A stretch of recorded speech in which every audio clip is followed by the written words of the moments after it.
اعوذ باللہ من الشیطان الرجیم بسم اللہ الرحمن الرحیم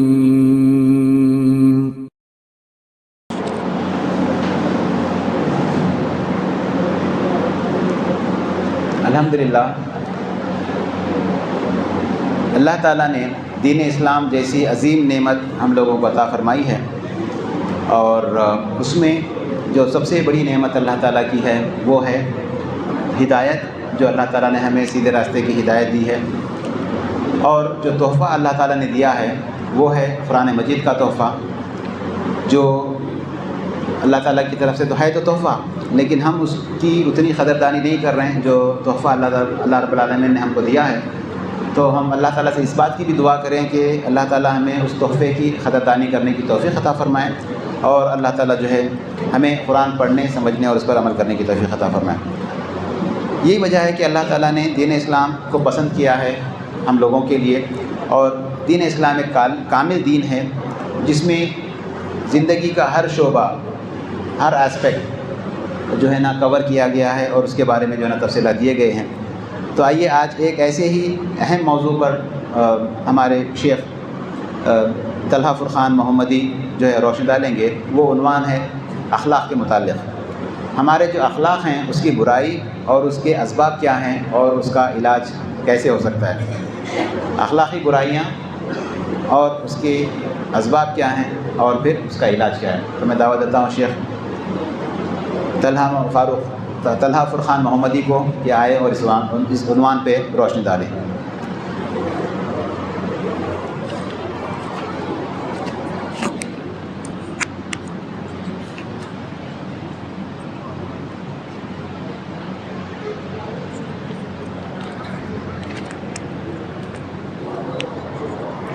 یہ سوال جواب کے نشست پہ اس کے ساتھ کنٹینیو ہے نا؟ سوال جواب آئے ہوئے ہیں کیا؟ سوال جواب آئے ہوئے ہیں؟ نہیں آئے ہوئے نہیں ہے، میں مطلب یہ اعلان کر دوں گا، اعلان کر دیں سوال جواب کا۔ جی اگر آ جاتے ہیں تو ساتھ میں اگر کھینچنا ہے تو جیسا کوئی نہیں ساتھ میں، مطلب میں کیا کرتا ہوں اعلان ابھی کر دیتا ہوں کہ اسی کے ساتھ فوری سوال جواب کی نشست کرے گی، تو بیان کے درمیان بھی اگر سوال جواب بھیج دیں ٹھیک ہے۔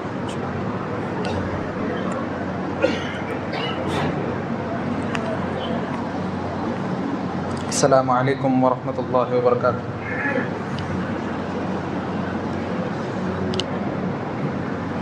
ان الحمد للہ نحمده ونستعینه ونستغفره ونعوذ باللہ من شرور انفسنا ومن سیئات اعمالنا من يهده الله فلا مضل له ومن يضلل فلا هادي له ونشهد ان لا اله الا الله وحده لا شريك له ونشهد ان محمدا عبده ورسوله اما بعد فان خير الحديث كتاب الله وخير الهدي هدي محمد صلى الله عليه وسلم وشر الامور محدثاتها وكل محدثة بدعة وكل بدعة ضلالة وكل ضلالة في النار۔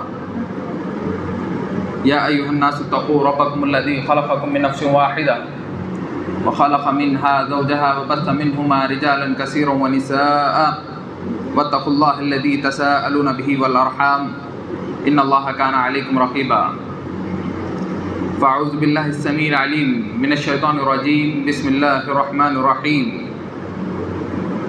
فقال الله تبارك وتعالى ولا يغتب بعضكم بعضا أيحب أحدكم أن يأكل لحم أخيه ميتا فكرهتموه واتقوا الله إن الله تواب رحيم۔ سورة الحجرات آیت نمبر 12۔ تمام قسم کی تعریفیں، حمد و ثنا، کبریائی، بڑائی، بزرگی اور ہر قسم کی تمہید و توصیف صرف اور صرف اس اللہ وحدہ لا شریک کے لیے لائق و زیبا ہے، جو اس روئے زمین کا خالق و مالک، رازق دو جہاں ہے۔ محترم حضرات، میں اپنے موضوع میں داخل ہونے سے قبل یہ ایک اعلان کر دینا ضروری سمجھتا ہوں کہ جو تمام تاخراتوں میں ہر 2 رکعت کے بعد سوال جواب کی نشست رکھی جاتی تھی، آج اس کے اندر تھوڑی سی تبدیلی کی گئی ہے کہ جو آپ کے سامنے ابھی بیان کیا جائے گا اسی کے درمیان اگر آپ کے کچھ سوالات ہوں، کچھ اشکالات ہوں تو وہ تمام بھیج دیں، تاکہ جیسے ہی درس ختم ہو تو فوری ان تمام سوالات کے جو ہے جوابات دیے جائیں۔ یعنی سوال جواب کی نشست بالفور اس درس کے بعد رکھی گئی ہے تراویح سے پہلے، اس لیے تمام لوگ جتنے بھی سوالات اپنے ہوں، اگر کچھ سوالات ہیں، اشکالات ہیں تو وہ جو ہے اسٹیج تک بھیج دیں۔ محترم حضرات، جیسا کہ آپ تمام جانتے ہیں، جیسے آج کا جو عنوان مجھے متعین کیا گیا تھا وہ ہے اخلاقی برائیاں، اسباب و علاج۔ محترم حضرات، دین اسلام یہ ایک کامل اور مکمل دین ہے۔ اس نے انسان کی ہر پہلو پر رہنمائی کی ہے۔ جہاں پر اللہ رب العزت نے بندوں کو عبادات میں جہاں پر رہنمائی کی، وہاں پر دنیاوی معاملات میں بھی اللہ کے نبی صلی اللہ علیہ وسلم کو آپ کے سامنے نمونہ بنا کر کے پیش کیا۔ کہا کہ یہ نبی جو میں آپ کے سامنے بھیج رہا ہوں، یہ نبی آپ کے لیے سب سے بہترین نمونہ ہے کہ آپ ان کو دیکھیں، ان کے معاملات کو دیکھیں، ان کے اخلاق کو دیکھیں، کیونکہ یہ ایک واحد ایسی شخصیت ہے جن کے اندر میں نے تمام اخلاق حسنہ کو جو ہے ڈال کے رکھ دیا۔ اللہ کے نبی صلی اللہ علیہ وسلم کی شخصیت مکمل طور پر بہترین شخصیت تھی۔ اگر کوئی انسان اپنی زندگی کو سنوارنا چاہتا ہے تو اسے اللہ کے نبی صلی اللہ علیہ وسلم کی سیرت کا ضرور بضرور مطالعہ کرنا چاہیے۔ کیوں؟ کیونکہ آپ دیکھیں گے کہ اللہ کے نبی صلی اللہ علیہ وسلم نے جس چیز کو پکڑ کر، جس چیز کے ذریعے سب سے زیادہ لوگوں کے دلوں پر اثر کیا تھا، وہ کون سی تھی؟ اخلاق تھے۔ اللہ کے نبی صلی اللہ علیہ وسلم کے اخلاق ہی وہ چیز تھی جس کی وجہ سے لوگ سب سے زیادہ اللہ کے نبی صلی اللہ علیہ وسلم سے متاثر ہوا کیا کرتے تھے۔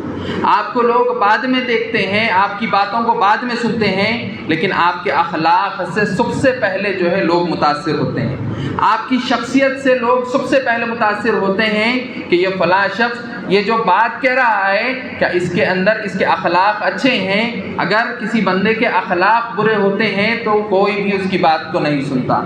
یہی وجہ ہے کہ اخلاقی بیماریاں یا پھر اخلاقی برائیاں جب کسی معاشرے میں جنم لے لیتی ہیں تو پھر وہ معاشرہ سب سے بدترین معاشرہ بن کے رہ جاتا ہے۔ اور آج ہمارے معاشرے میں ہم اس چیز کو بڑے ہی اچھے انداز میں دیکھ سکتے ہیں کہ لوگوں کے اندر اخلاقی برائیوں کی وجہ سے اخلاقی برائیاں پیدا ہو گئی ہیں۔ اسی وجہ سے آج ہمارے معاشرے میں ہم بے جا جو ہے برائیوں کو دیکھتے ہیں اور ہمارے معاشرے میں اس کو اصلاح کرنے کی ضرورت ہے۔ یہی وجہ ہے کہ جس کی وجہ سے میں نے یہ مناسب سمجھا کہ آج آپ کے سامنے صرف اور صرف ایک اخلاقی برائی جس کے بارے میں جو ہے میں آپ سے گفتگو کروں، آپ کو سمجھاؤں کہ اگر وہ بیماری اگر ہمارے معاشرے میں جو پیدا ہو چکی ہے، اگر ہم نے جلد از جلد اس کو ختم نہیں کیا تو یقین جانیں یہ بیماری تمام امت مسلمہ کو ختم کر کے رکھ دیتی ہے۔ آج کے اس جو ہے مختصر سے وقت میں ہم اسی چیز پر گفتگو کریں گے۔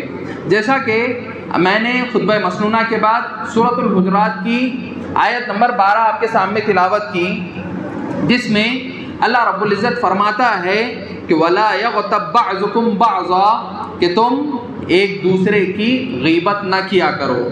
وَلَا يَغْتَبْ بَعْضُكُمْ بَعْضًا، بعض تم میں سے ایک دوسرے کی غیبت نہ کیا کرو۔ کیوں؟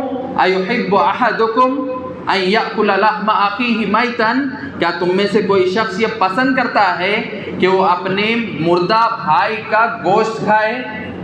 اللہ رب العزت کہتا ہے کیا تم میں سے کوئی یہ چیز پسند کرتا ہے کہ وہ اپنے مردہ بھائی کا گوشت کھائے؟ فَكَرِهْتُمُوهُ، یقیناً تم لوگ اس کو ناپسند کرتے ہو، جو ہے اچھی چیز نہیں سمجھتے۔ بس اللہ رب العزت کا تقوی اختیار کرو، یقیناً اللہ رب العزت بہت زیادہ معاف کرنے والا اور رحم کرنے والا ہے۔ محترم حاضرین، اس آیت کریمہ میں اللہ رب العزت نے بہت ہی اہم چیز کی طرف اشارہ کرتے ہوئے ہمیں یہاں پر ایک اخلاقی برائی کا ذکر کیا۔ کون سی ہے وہ؟ غیبت ہے۔ سب سے پہلی چیز تو یہ کہ ہم جانیں کہ غیبت کہتے کسے ہیں۔ غیبت کسے کہتے ہیں؟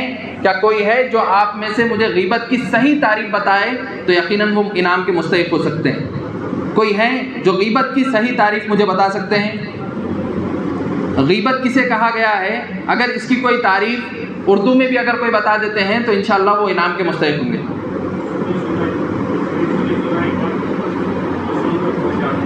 سنی سنائی بات کو دوسروں تک پہنچانا،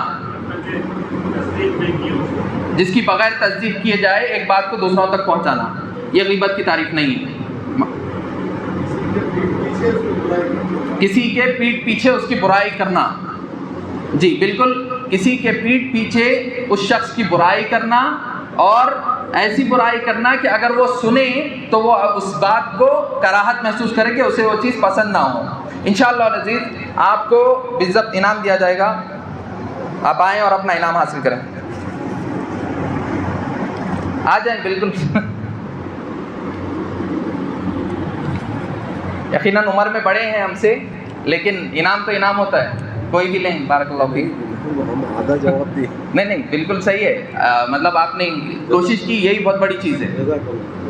ٹھیک ہے چلیں. ایک مرتبہ صحابہ نے اللہ کے نبی صلی اللہ علیہ وسلم نے فرمایا کہ اتدرون ما الغیبہ، کیا تم جانتے ہو کہ غیبت کسے کہا جاتا ہے؟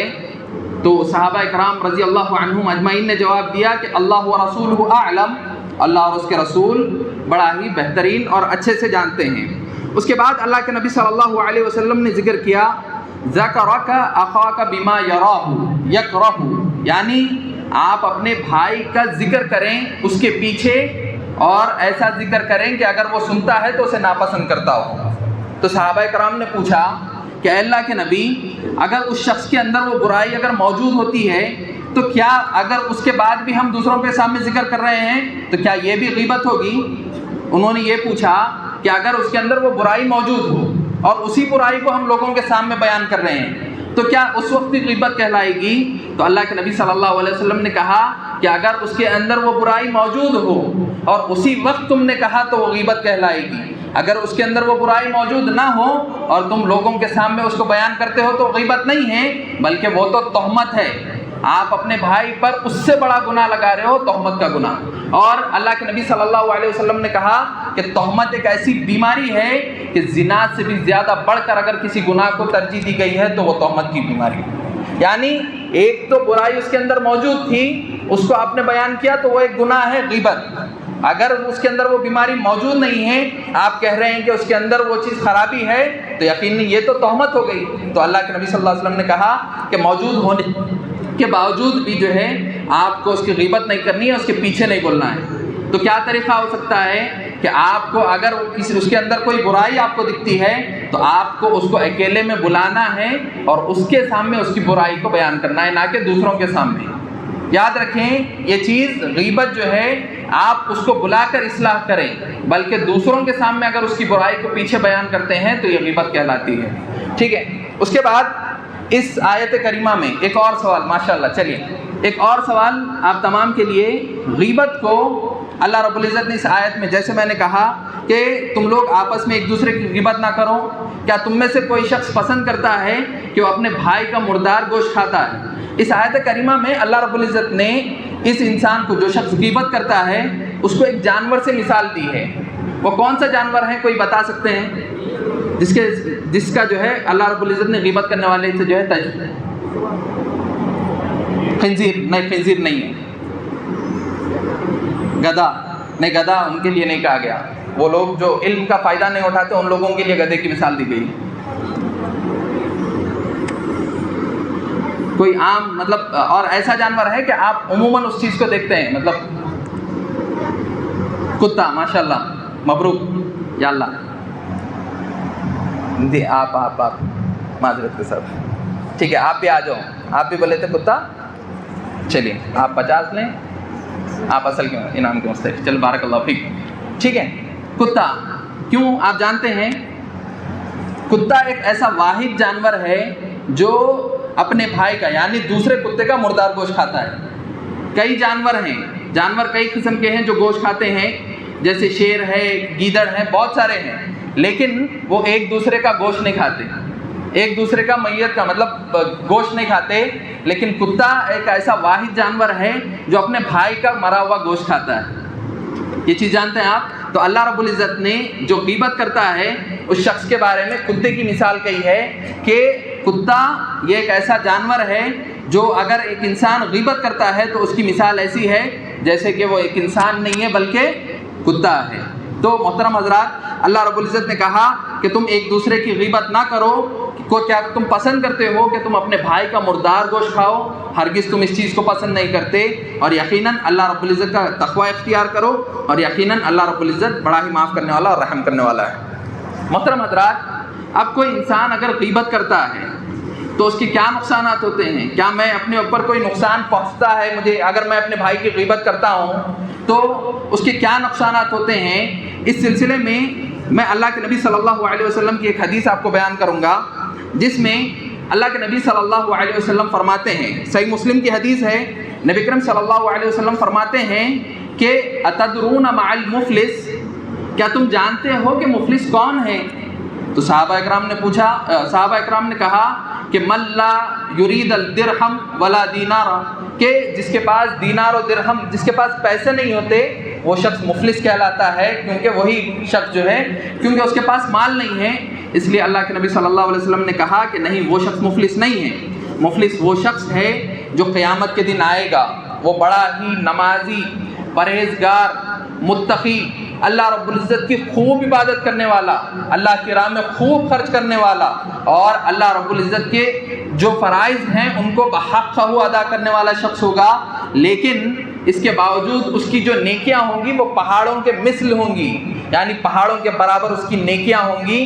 لیکن اس کے باوجود جیسے ہی اسے اللہ رب العزت جنت میں داخل کرنا چاہے گا، لوگ اس کے سامنے آئیں گے اور کہیں گے کہ آپ نے مجھے گالی دی تھی، تو آپ نے مجھے گالی دی تھی اور اس کے بدلے میں آپ سے اپنی نیکیوں کا سوال کرتا ہوں. وہ آئے گا، اس سے نیکیاں لے کر چلے جائے گا.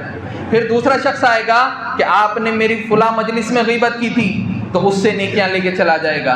ایسے ہی لوگ اس کے پاس آتے جائیں گے اور اس نے جو برائیاں کی ہوں گی ان برائیوں کے بدلے اس کی نیکیاں جو ہے اس سے ختم کر دی جائیں گی. اور اس کے بعد جب نیکیاں ختم ہو گئی، اس کے پاس کوئی نیکی نہیں ہے، اس کے باوجود بھی دیکھتا ہے کہ بڑی لمبی قطار لوگوں کی رکی ہوئی ہے کہ لوگ مجھ سے نیکیاں لینے ٹھہرے ہوئے ہیں، میرے پاس تو کوئی نیکیاں نہیں ہے. تو اللہ رب العزت اس وقت اس بندے سے کہے گا کہ جو گناہ سامنے والے کے ہیں ان گناہوں کو اس بندے پر ڈال دیے جائیں گے. یہ شخص مفلس کہلاتا ہے. کیوں؟ آپ دیکھیں گے اللہ رب العزت نے جو انسان کو دو چیزیں اس میں رکھی ہیں، دین میں دو چیزیں ہیں، دو حقوق اللہ رب العزت نے انسان کے رکھے ہیں. پہلا حق کون سا ہے؟ حقوق اللہ ہے. حقوق اللہ ہے، اللہ رب العزت کے حقوق ہیں. اللہ کے حقوق کیا ہیں؟ کہ آپ اللہ رب العزت کو اسی طرح معبود مانیں جس طرح اللہ رب العزت نے اسے معبود ماننے کا حکم دیا. نمازیں پڑھنا، دعائیں کرنا، یہ اللہ کے حقوق ہیں. اگر کوئی بندہ اس میں کوتاہی کرتا ہے تو یہ اس کے اور اس کے رب کے درمیان کا معاملہ ہوتا ہے. وہ اللہ رب العزت دعائیں کر سکتا ہے، مغفرت کی دعا طلب کر سکتا ہے، لیکن اس کے بدلے اگر کوئی انسان حقوق العباد میں یعنی بندوں کے ساتھ جو معاملات ہوتے ہیں اس میں اگر کوتاہی کر لے تو یقین جانیں جب تک وہ بندہ اس کو معاف نہیں کرتا آپ کو اللہ رب العزت ہرگز معاف نہیں کرے گا. حقوق العباد کا اتنا اہم معاملہ ہے کہ اگر آپ نے کسی کی غیبت کر لی ہو، آپ سوچیں، تصور کریں کہ آپ نے اگر کسی شخص کی غیبت کر لی، جب تک وہ بندہ آپ کو معاف نہیں کرے گا اپنی زندگی میں رہتے ہوئے، اس وقت تک آپ کی معافی ہرگز نہیں ہو سکتی. اللہ رب العزت بھی جو ہے قیامت کے دن سب سے پہلے اس سے معافی مانگنے کے لیے کہے گا کہ اگر وہ فلاں بندہ معاف کرتا ہے پھر تمہاری دعائیں، توبہ، استغفار تمام ہو سکتی ہیں، اس سے پہلے وہ چیز معاف نہیں ہو سکتی. تو ذرا غور کریں کہ یہ معاملات ایسے ہیں، ہم کس منہ سے جا کر جو ہے سامنے والے سے معافی مانگ سکتے ہیں؟ اس سے بہتر ہے کہ ہم بندے کی غیبت کرنا چھوڑ دیں، برائی کرنا چھوڑ دیں. اور اللہ رب العزت بھی یہی چاہتا ہے کہ بندہ تقوی اختیار کرے، کیونکہ حقوق العباد میں اگر کسی نے کوتاہی کر لی تو یقیناً بندہ ہرگز کامیاب نہیں ہو سکتا، کیونکہ حقوق العباد کا جو معاملہ ہے وہ بندوں سے جڑا ہوا ہے. حسن بصری رحمہ اللہ یہ ایک تابعی ہیں، یہ کہتے ہیں کہ یہ جو غیبت ہے، غیبت یہ انسان کی نیکیوں کو اسی طرح کھا لیتی ہے جس طرح جسم کو خارش کی جو بیماری ہوتی ہے. خارش کی بیماری کون سی ہے؟ نے بیٹھ کے عبادت کی اور اپنے رب سے جو ہے گڑ گڑا کے بہت سی کوششیں کر کے آپ نے وہ نیکیاں حاصل کی تھی، وہ نیکیاں بڑی آسانی سے آپ نے مجھے عطا کر دی، اور میں اس بات کا حقدار نہیں ہوں کہ آپ کے احسان کا بڑے اچھے سے اجر ادا کر سکوں، بس یہ کھجوریں ہیں، آپ اسے تسلیم کر لیں۔ اس طرح جو ہے حسن بصری رحمہ اللہ نے جو ہے اس شخص کو جو ہے یہ بھیجا تھا کہ جو شخص غیبت کرتا ہے اور انہیں معلوم ہوا، ہمارے پاس کیا ہوتا ہے، جیسے ہی سنتے ہیں کہ اس نے جو ہے میرے بارے میں یہ بات کہی، سیدھا میں جاتا ہوں، جا کے جو ہے لڑنے ٹھہرے آتا ہوں اس کے ساتھ کہ میں اسے اب جو ہے اس نے میرے خلاف غیبت کیسے کی۔ تو لیکن آپ دیکھیں ہمارے اسلاف کیسے تھے، وہ لوگ سامنے والے کو اس چیز کی جو ہے یہ کرتے تھے، آر دلاتے تھے کہ تم نے یہ جو گناہ کیا ہے، اس گناہ کی وجہ سے تمہاری نیکیاں ضائع ہو گئی، لیکن ہمارا معاملہ اس کے برخلاف ہے۔ ہمیں ان سے سیکھنا چاہیے کہ کتنے اچھے طریقے سے جو ہے انہوں نے اس معاملے کو جو ہے ختم کیا تھا۔ اس کے بعد جیسے آپ دیکھتے ہیں کہ غیبت یہ ایک گناہ ہے، اس گناہ کا کیا عذاب اللہ رب العزت نے بتایا ہے، کیونکہ یہ گناہ جو ہے کبیرہ گناہ، غیبت یہ کبیرہ گناہ ہے، اور کبیرہ گناہ کسے کہا جاتا ہے، ایسا گناہ جس کے بارے میں اللہ رب العزت نے قرآن مجید میں یا پھر احادیث رسول میں جو ہے اس سلسلے میں وعید سنائی ہو کہ اگر کوئی بندہ یہ گناہ کر لیتا ہے تو اس گناہ کے بدلے اسے یہ عذاب دیا جائے گا، اسے کبیرہ گناہ کہا جاتا ہے۔ تو کبیرہ گناہ کے سلسلے میں اللہ کے نبی جو غیبت کے سلسلے میں اللہ کے نبی صلی اللہ علیہ وسلم نے کیا عذاب بتایا ہے، آئیے ہم اس کو دیکھتے ہیں۔ راوی حدیث عبداللہ ابن عباس رضی اللہ تعالیٰ عنہ بیان کرتے ہیں کہ نبی اکرم صلی اللہ علیہ وسلم ایک مرتبہ دو خبروں کے اوپر سے گزر رہے تھے۔ اللہ کے نبی صلی اللہ علیہ وسلم کا گزر جو ہے دو خبروں کے اوپر سے ہوا۔ دن میں اللہ کے نبی صلی اللہ علیہ وسلم کو بتایا گیا کہ ان خبروں میں جو ہے یہ جو خبر کے لوگ ہیں ان لوگوں پر عذاب ہو رہا ہے۔ تو اللہ کے نبی صلی اللہ علیہ وسلم نے جو ہے صحابہ اکرام کو بتایا کہ یہ دو خبریں کن کی ہیں، تو پھر اللہ کے نبی صلی اللہ علیہ وسلم کو بتایا گیا کہ یہ فلاں شخص کی ہے اور یہ فلاں شخص کی ہے۔ تو اللہ کے نبی صلی اللہ علیہ وسلم نے کہا کہ ان دونوں پر عذاب ہو رہا ہے۔ اس کے بعد اللہ کے نبی صلی اللہ علیہ وسلم نے کہا کہ عذاب کس لیے ہو رہا ہے، بہت بڑے گناہ کے لیے نہیں ہو رہا ہے، بلکہ بہت سی چھوٹے اور مختصر سے گناہوں کے لیے ان پر جو ہے عذاب ہو رہا ہے۔ سب سے پہلے شخص پر جو گناہ ہو رہا ہے، عذاب ہو رہا ہے، وہ کس وجہ سے، کیونکہ یہ شخص کیا کرتا تھا، جو پیشاب کے چھینٹے ہوا کرتے تھے ان چھینٹوں سے نہیں بچتا تھا، اس لیے جو ہے اس پر جو ہے قبر کا عذاب ہو رہا ہے۔ اور پھر دوسرا شخص کیا کرتا تھا، لوگوں کے درمیان چغلی کیا کرتا تھا، ایک کی بات دوسرے کو جا کے بتاتا، دوسرے کی بات تیسرے کو جا کے بتایا کرتا تھا، تو اس کے لیے جو ہے ان پر عذاب قبر ہو رہا ہے۔ اللہ کے نبی صلی اللہ علیہ وسلم نے جو ہے بتایا کہ عذاب قبر، یہ دیکھیں کہ غیبت کا کیا عذاب ہے کہ بندے کو قبر میں اس کا عذاب دیا جاتا ہے۔ اس کا عذاب کیا ہے، پھر اس کے لیے دوسری حدیث، راوی حدیث انس ابن مالک رضی اللہ تعالیٰ عنہ ہیں، کہتے ہیں کہ نبی اکرم صلی اللہ علیہ وسلم کو جب معراج لے کر جایا گیا تو معراج میں اللہ کے نبی صلی اللہ علیہ وسلم نے جہنم بتلایا گیا، اور جہنم میں کچھ لوگوں کو اللہ کے نبی صلی اللہ علیہ وسلم نے وہاں پر دیکھا کہ وہاں پر جو ہے وہ لوگ کیا کر رہے تھے، اپنے ناخنوں سے اپنے چہروں کو جو ہے کھریچ رہے تھے۔ وہ کیا کر رہے تھے، اپنے ناخنوں سے، ان کے بڑے بڑے ناخن تھے، اپنے چہرے کو، ناک کو، اپنے منہ کو جو ہے وہ لوگ کھریچ رہے تھے، نکال رہے تھے۔ اس کے بعد اللہ کے نبی صلی اللہ علیہ وسلم نے جبرائیل علیہ السلام سے سوال کیا کہ کون لوگ ہیں جو اتنا خطرناک اپنے آنکھوں کو، اپنے جو ہے چہروں کو جو ہے ناخن سے کھریچ رہے ہیں، تو انہیں بتایا گیا کہ آپ کی قوم کے وہ لوگ ہیں جو لوگ غیبت کیا کرتے تھے، جو لوگ غیبت کیا کرتے تھے، اور غیبت کی وجہ سے یہ لوگ جو ہے اب قیامت تک جو ہے اپنے ناخن کو جو ہے کھریچتے رہیں گے۔ اللہ اکبر، اتنا بڑا عذاب ہے۔ اگر کوئی انسان ان عذابات کو یاد کر لے تو یقیناً وہ شخص جو ہے غیبت کرنے سے بچ جائے گا۔ محترم حضرات، کیونکہ یہ ایک ایسی بیماری ہے کہ بسا اوقات ہم اس سے کر کے گزر جاتے ہیں لیکن ہمیں اس بات کا علم نہیں ہوتا۔ تو محترم حضرات، ہمیں چاہیے کہ ہم اس سے بچیں۔ اور غیبت جو ہے یہ ایک قسم کی غیبت نہیں ہوتی، بہت ساری قسمیں ہیں۔ غیبت کی کچھ اقسام بھی ہیں۔ کیا ہے غیبت کی اقسام، کیا ہیں؟ سب سے پہلی قسم تو یہ ہے کہ بدن کی غیبت کی جاتی ہے۔ سب سے پہلی قسم کیا اقسام ہیں غیبت کی، اقسام کیا ہیں؟ سب سے پہلے بدن کی غیبت۔ کیسے؟ جیسے کہا جاتا ہے نا معاشرے میں یہ وہ اقسام ہے جو ہمارے معاشرے میں عام طور پر ہمیں دیکھنے میں، نظر میں ملتی ہیں۔ بدن کی غیبت کیسے؟ جیسے کوئی شخص اگر لمبا ہوتا ہے تو ہم بولتے نا ارے وہ لمبا کیا، اگر کسی شخص کی ہائٹ کم، ارے گڈھا کیا ہوتا نا، ہمارے معاشرے میں ہم دیکھتے ہیں ایسا، بڑی آسانی سے ہم اس کو بول دیتے ہیں، اور جو شخص وہ سنتا ہے اسے پسند نہیں آتی، یہ بات پسند نہیں آتی، یہی تو غیبت ہے۔ ہم جو ہے ہم بول رہے ہیں بھائی مذاق میں بول رہا تھا، ہمیں ایسا اتنا سیریس لینے کی ضرورت نہیں ہے۔ آپ کیوں بول رہے ہیں؟ جب کسی بندے کو وہ چیز پسند نہیں ہے، اور اللہ کے نبی صلی اللہ علیہ وسلم نے بڑی ہی وعید سناتے ہوئے کہا کہ کوئی انسان، کوئی مسلمان اس وقت تک کامل مومن نہیں ہو سکتا جب تک کہ اس کا مسلمان بھائی اس کے عزت سے اور اس کی زبان سے یا اس کے ہاتھ سے اس کی عزت محفوظ نہ ہو۔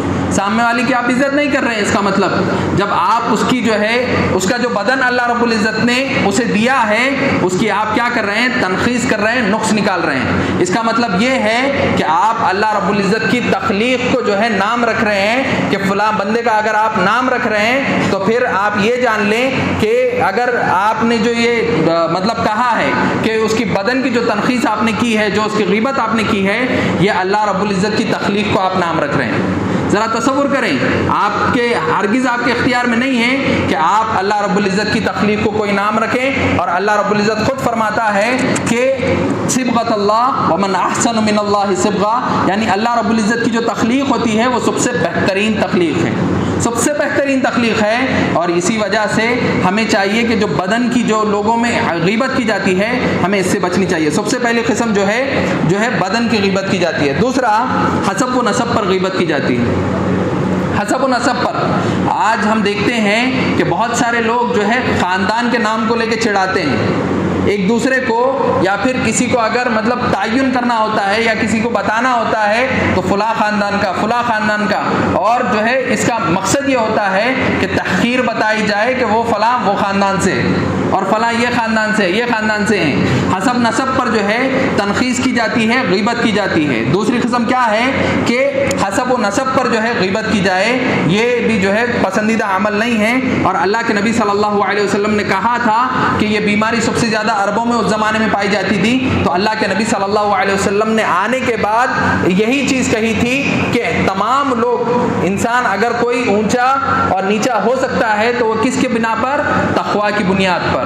تقوی کی بنیاد پر ایک انسان اونچ پر بڑھ سکتا ہے اور کوئی نیچے ہو سکتا ہے، لیکن حسب نسب کی بنیاد پر تمام کے تمام لوگ ایک سمان ہیں، تمام لوگ ایک حساب سے ہیں، اور یہی چیز اسلام نے ہمیں بتائی، اور اللہ کے نبی صلی اللہ علیہ وسلم کی یہی چیز تھی کہ جہاں پر حسب و نسب پر بڑا ہی فخر کیا جاتا تھا، اللہ کے نبی صلی اللہ علیہ وسلم نے آنے کے بعد اس چیز کو ختم کر دیا تھا۔ حسب و نسب کا کوئی اعتبار نہیں ہے یہاں تک کہ آپ متقی ہو جائیں، اگر کوئی اعتبار ہے تو وہ آپ کے تقوی کا اعتبار ہے، تقوی کے علاوہ کوئی اعتبار نہیں ہے۔ تیسرا جو ہے اخلاق و کردار پر غیبت کی جاتی ہے۔ اخلاق اور کردار پر، جیسے مثال کے طور پر مان کے چلیں، ہوتا ہے اللہ رب العزت نے کسی انسان کو جو ہے ہر انسان کو ایک جیسا نہیں بنایا، بہت لوگ سخی ہوتے ہیں تو بعض لوگوں کا ہاتھ بڑا تنگ ہوتا ہے۔ اللہ رب العزت نے فطرتاً ان کے اندر یہ چیز رکھی ہے، بعض لوگوں کو دولت کا بڑا یہ ہوتا ہے، فخر ہوتا ہے، اور بعض لوگوں کو جو ہے دولت کا کوئی فخر نہیں ہوتا۔ تو آپ اخلاقی اعتبار سے اگر کسی بندے کی غیبت کرتے ہیں، ارے وہ بندہ وہ بڑا بخیل ہے، یا پھر وہ بڑا مطلب فخر کرنے والا ہے، مطلب بڑے جو ہے ایٹیٹیوڈ میں رہتا ہے، بھائی وہ بندہ مال کی وجہ سے جو ہے اس کے اندر فخر ہے، اگر آپ باہر دوسروں کے سامنے یہ چیز کر رہے ہیں تو یہ اخلاقی غیبت آپ اس کی کر رہے ہیں، اخلاقی اعتبار سے اس کی غیبت کر رہے ہیں کہ مان کے چلو اگر وہ بخیل بھی ہے تو آپ کو دوسروں کے سامنے اس کو بولنا نہیں ہے، مان کے چلیں یقیناً وہ شخص ہو سکتا ہے بخیل ہو، لیکن آپ کیا کر رہے ہیں؟ اس کے عیب کو لوگوں کے سامنے بتا رہے ہیں۔ اسی چیز کو تو غیبت کہا گیا، آپ لوگوں کے سامنے اس کو عیب کو نہ بتائیں بلکہ تنہائی میں اس کی اصلاح کریں۔ یقیناً بخیلی یہ جو ہے ایک عیبی امور ہے، لیکن اگر انسان کی اصلاح کرنا ہے تو وہ جو ہے اکیلے میں کرے، یعنی اخلاق و کردار کے اعتبار سے بھی جو ہے لوگ جو ہے مطلب غیبت کرتے ہیں، یہ تیسری قسم ہے۔ اس کے بعد چوتھی قسم کیا ہے؟ دنیاوی معاملات میں غیبت کرتے ہیں، جیسے مان کے چلیں میں ایک بزنس کر رہا ہوں، کاروبار کر رہا ہوں، اور میرے کئی لوگوں کے ساتھ معاملات ہیں، کئی لوگوں کے ساتھ جو ہے میرے معاملات ہیں، یا پھر کوئی بھی ہو تو دنیاوی جو معاملات ہوتے ہیں، بعض ہوتا ہے نا، مطلب مان کے چلیں کاروبار ہم کر رہے ہیں اور جب وہ بندہ پیسے نہیں دیتا، سامنے اس نے جو ہے کوئی چیز خرید تو لی ہے لیکن ابھی تک اس نے پیسے اس کے ادا نہیں کیے، تو کیا کرتے ہیں ہم؟ دوسرے والے کو بولتے ہیں بھائی انہیں پیسے نہیں دیا، اب تک چیز لے کے چلے گیا لیکن اب تک جو ہے اس نے پیسے ادا نہیں کیے، پیسے نہیں دیے۔ آپ دوسرے کے سامنے کیوں بول رہے ہیں بات؟ ہونا کیا چاہیے تھا کہ آپ ایک دوسرے کو یہ بات کہیں بھائی آپ نے جو فلاں چیز لی ہے اس کے پیسے آپ نے ابھی تک ادا نہیں کیے، بس آپ ادا کر دیں، ہونا یہ چاہیے تھا۔ لیکن ہم کیا کرتے ہیں؟ تیسرے شخص کو بول کر جو چیز ہم نے اس پر ایک احسان کیا تھا اور اس کے بدلے اللہ رب العزت نے جو ثواب ہمیں عطا کیا تھا وہ ثواب ہم اس ثواب کو جو ہے گنوا دیتے ہیں تیسرے شخص کو جو ہے ہم بول کر۔ تو چوتھی جو قسم ہے، دنیاوی معاملات میں بھی جو ہے انسان غیبت کرتا ہے، اور یہ چوتھی قسم ہے کہ انسان کو اس سے بھی بچنا چاہیے۔ اس کے بعد جو پانچویں قسم ہے غیبت کی، وہ کیا ہے؟ دینی معاملات میں غیبت۔ یہ بڑا ہی اہم اور بڑا ہی سوچنے کا مقام ہے۔ ہم دین کا جو عمل کرتے ہیں، جو عبادات کرتے ہیں، کس لیے کرتے ہیں؟ اللہ رب العزت کو راضی کرنے کے لیے، لیکن اس کی بجائے آج جو معاشرے میں ہمارا عالم ہو گیا ہے نا، سب سے زیادہ اگر کہیں تنقیص اور تحقیر کی جاتی ہے تو دینی معاملات میں کی جاتی ہے۔ دینی معاملات میں ہم کیا کرتے ہیں؟ نماز پڑھتے ہیں تو امام صاحب کے عیب ٹٹولتے ہیں، عیب ٹٹولتے ہیں کہ آج امام صاحب نے ایسا کیا، 5 منٹ جو ہے نماز کو لمبی کر دیے، 5 منٹ کم کر دیے، اور باہر کیا کرتے ہیں؟ بڑی بڑی مجلسیں بناتے ہیں، بڑی بڑی مجلسیں بنا کے آج تو جو ہے امام صاحب کو بول کے رہیں گے ہم لوگ بھائی ایسا ایسا کر رہے ہیں امام صاحب، یہ کر رہے وہ کر رہے، بڑے جو ہے مسائل جو ہے لوگ ایک دوسرے کے درمیان بات کرتے ہیں۔ حالانکہ ہونا کیا تھا؟ آپ کو اگر تکلیف ہوئی ہو آپ سیدھا آ کے یا تو امام سے بولیں، یا پھر اگر آپ ان کی صحیح طور پر اصلاح کرنا چاہتے ہیں آپ ذمہ داران سے بول سکتے ہیں، اس میں کوئی حرج کی بات نہیں ہے۔ لیکن اس کی بجائے آپ خود محفلیں بنائیں اور امام کے جو ہے عیب کو ٹٹولیں۔ یقین جانے آپ کو ایک حدیث سناتا ہوں، صحیح مسلم کی حدیث ہے، راوی حدیث غالباً ابو ذر، غالباً مجھے بالضبط راوی حدیث کا نام یاد نہیں آ رہا، تو اللہ کے نبی سے صحیح مسلم کی حدیث ہے، اللہ کے نبی صلی اللہ علیہ وسلم فرماتے ہیں کہ تم ایک دوسرے کے عیب کو نہ ٹٹولا کرو۔ کیوں؟ کیونکہ جو شخص عیبوں کو ٹٹولتا ہے تو پھر جو لوگوں کے عیبوں کو ٹٹولتا ہے اللہ رب العزت اس بندے کے عیب کو ٹٹولنا شروع کر دیتا ہے، اور جب وہ عیب مل جاتا ہے تو اللہ رب العزت اس بندے کو اپنی مجلس میں جو ہے مطلب جو ہے ذلیل کرتا ہے۔ ذرا غور کریں، اللہ کے نبی صلی اللہ علیہ وسلم نے کہا کہ تم لوگوں کے عیبوں کو ہرگز نہ ٹٹولو، بلکہ اگر کوئی بندہ ایسا عمل کرتا ہے تو آپ کا جو عیب جو ہے اللہ رب العزت ٹٹولتا ہے اور آپ کو اپنی ہی مجلس میں جو ہے اللہ رب العزت ذلیل کر دیتا ہے۔ اللہ ذرا غور کریں، آج ہم کیا کرتے ہیں؟ اماموں کے جو ہے عیب ٹٹولتے ہیں، اماموں کے نہ ہو تو دوسرے لوگوں کے جو ہے ہم عیب ٹٹولتے ہیں۔ ہرگز ہمیں عیب ٹٹولنے کی ضرورت نہیں ہے۔ دینی معاملات میں سب سے زیادہ انسان کو اس چیز سے بچنا چاہیے، کیونکہ یہ جو نیکیاں اصل ہم کر رہے ہیں، نیکیاں بڑی کم کر رہے ہیں۔ ایک تو سب سے پہلے نیکیاں بڑی کم کرتے ہیں اور پھر نیکیوں کو گنوا بھی دیتے ہیں اتنا آسانی سے۔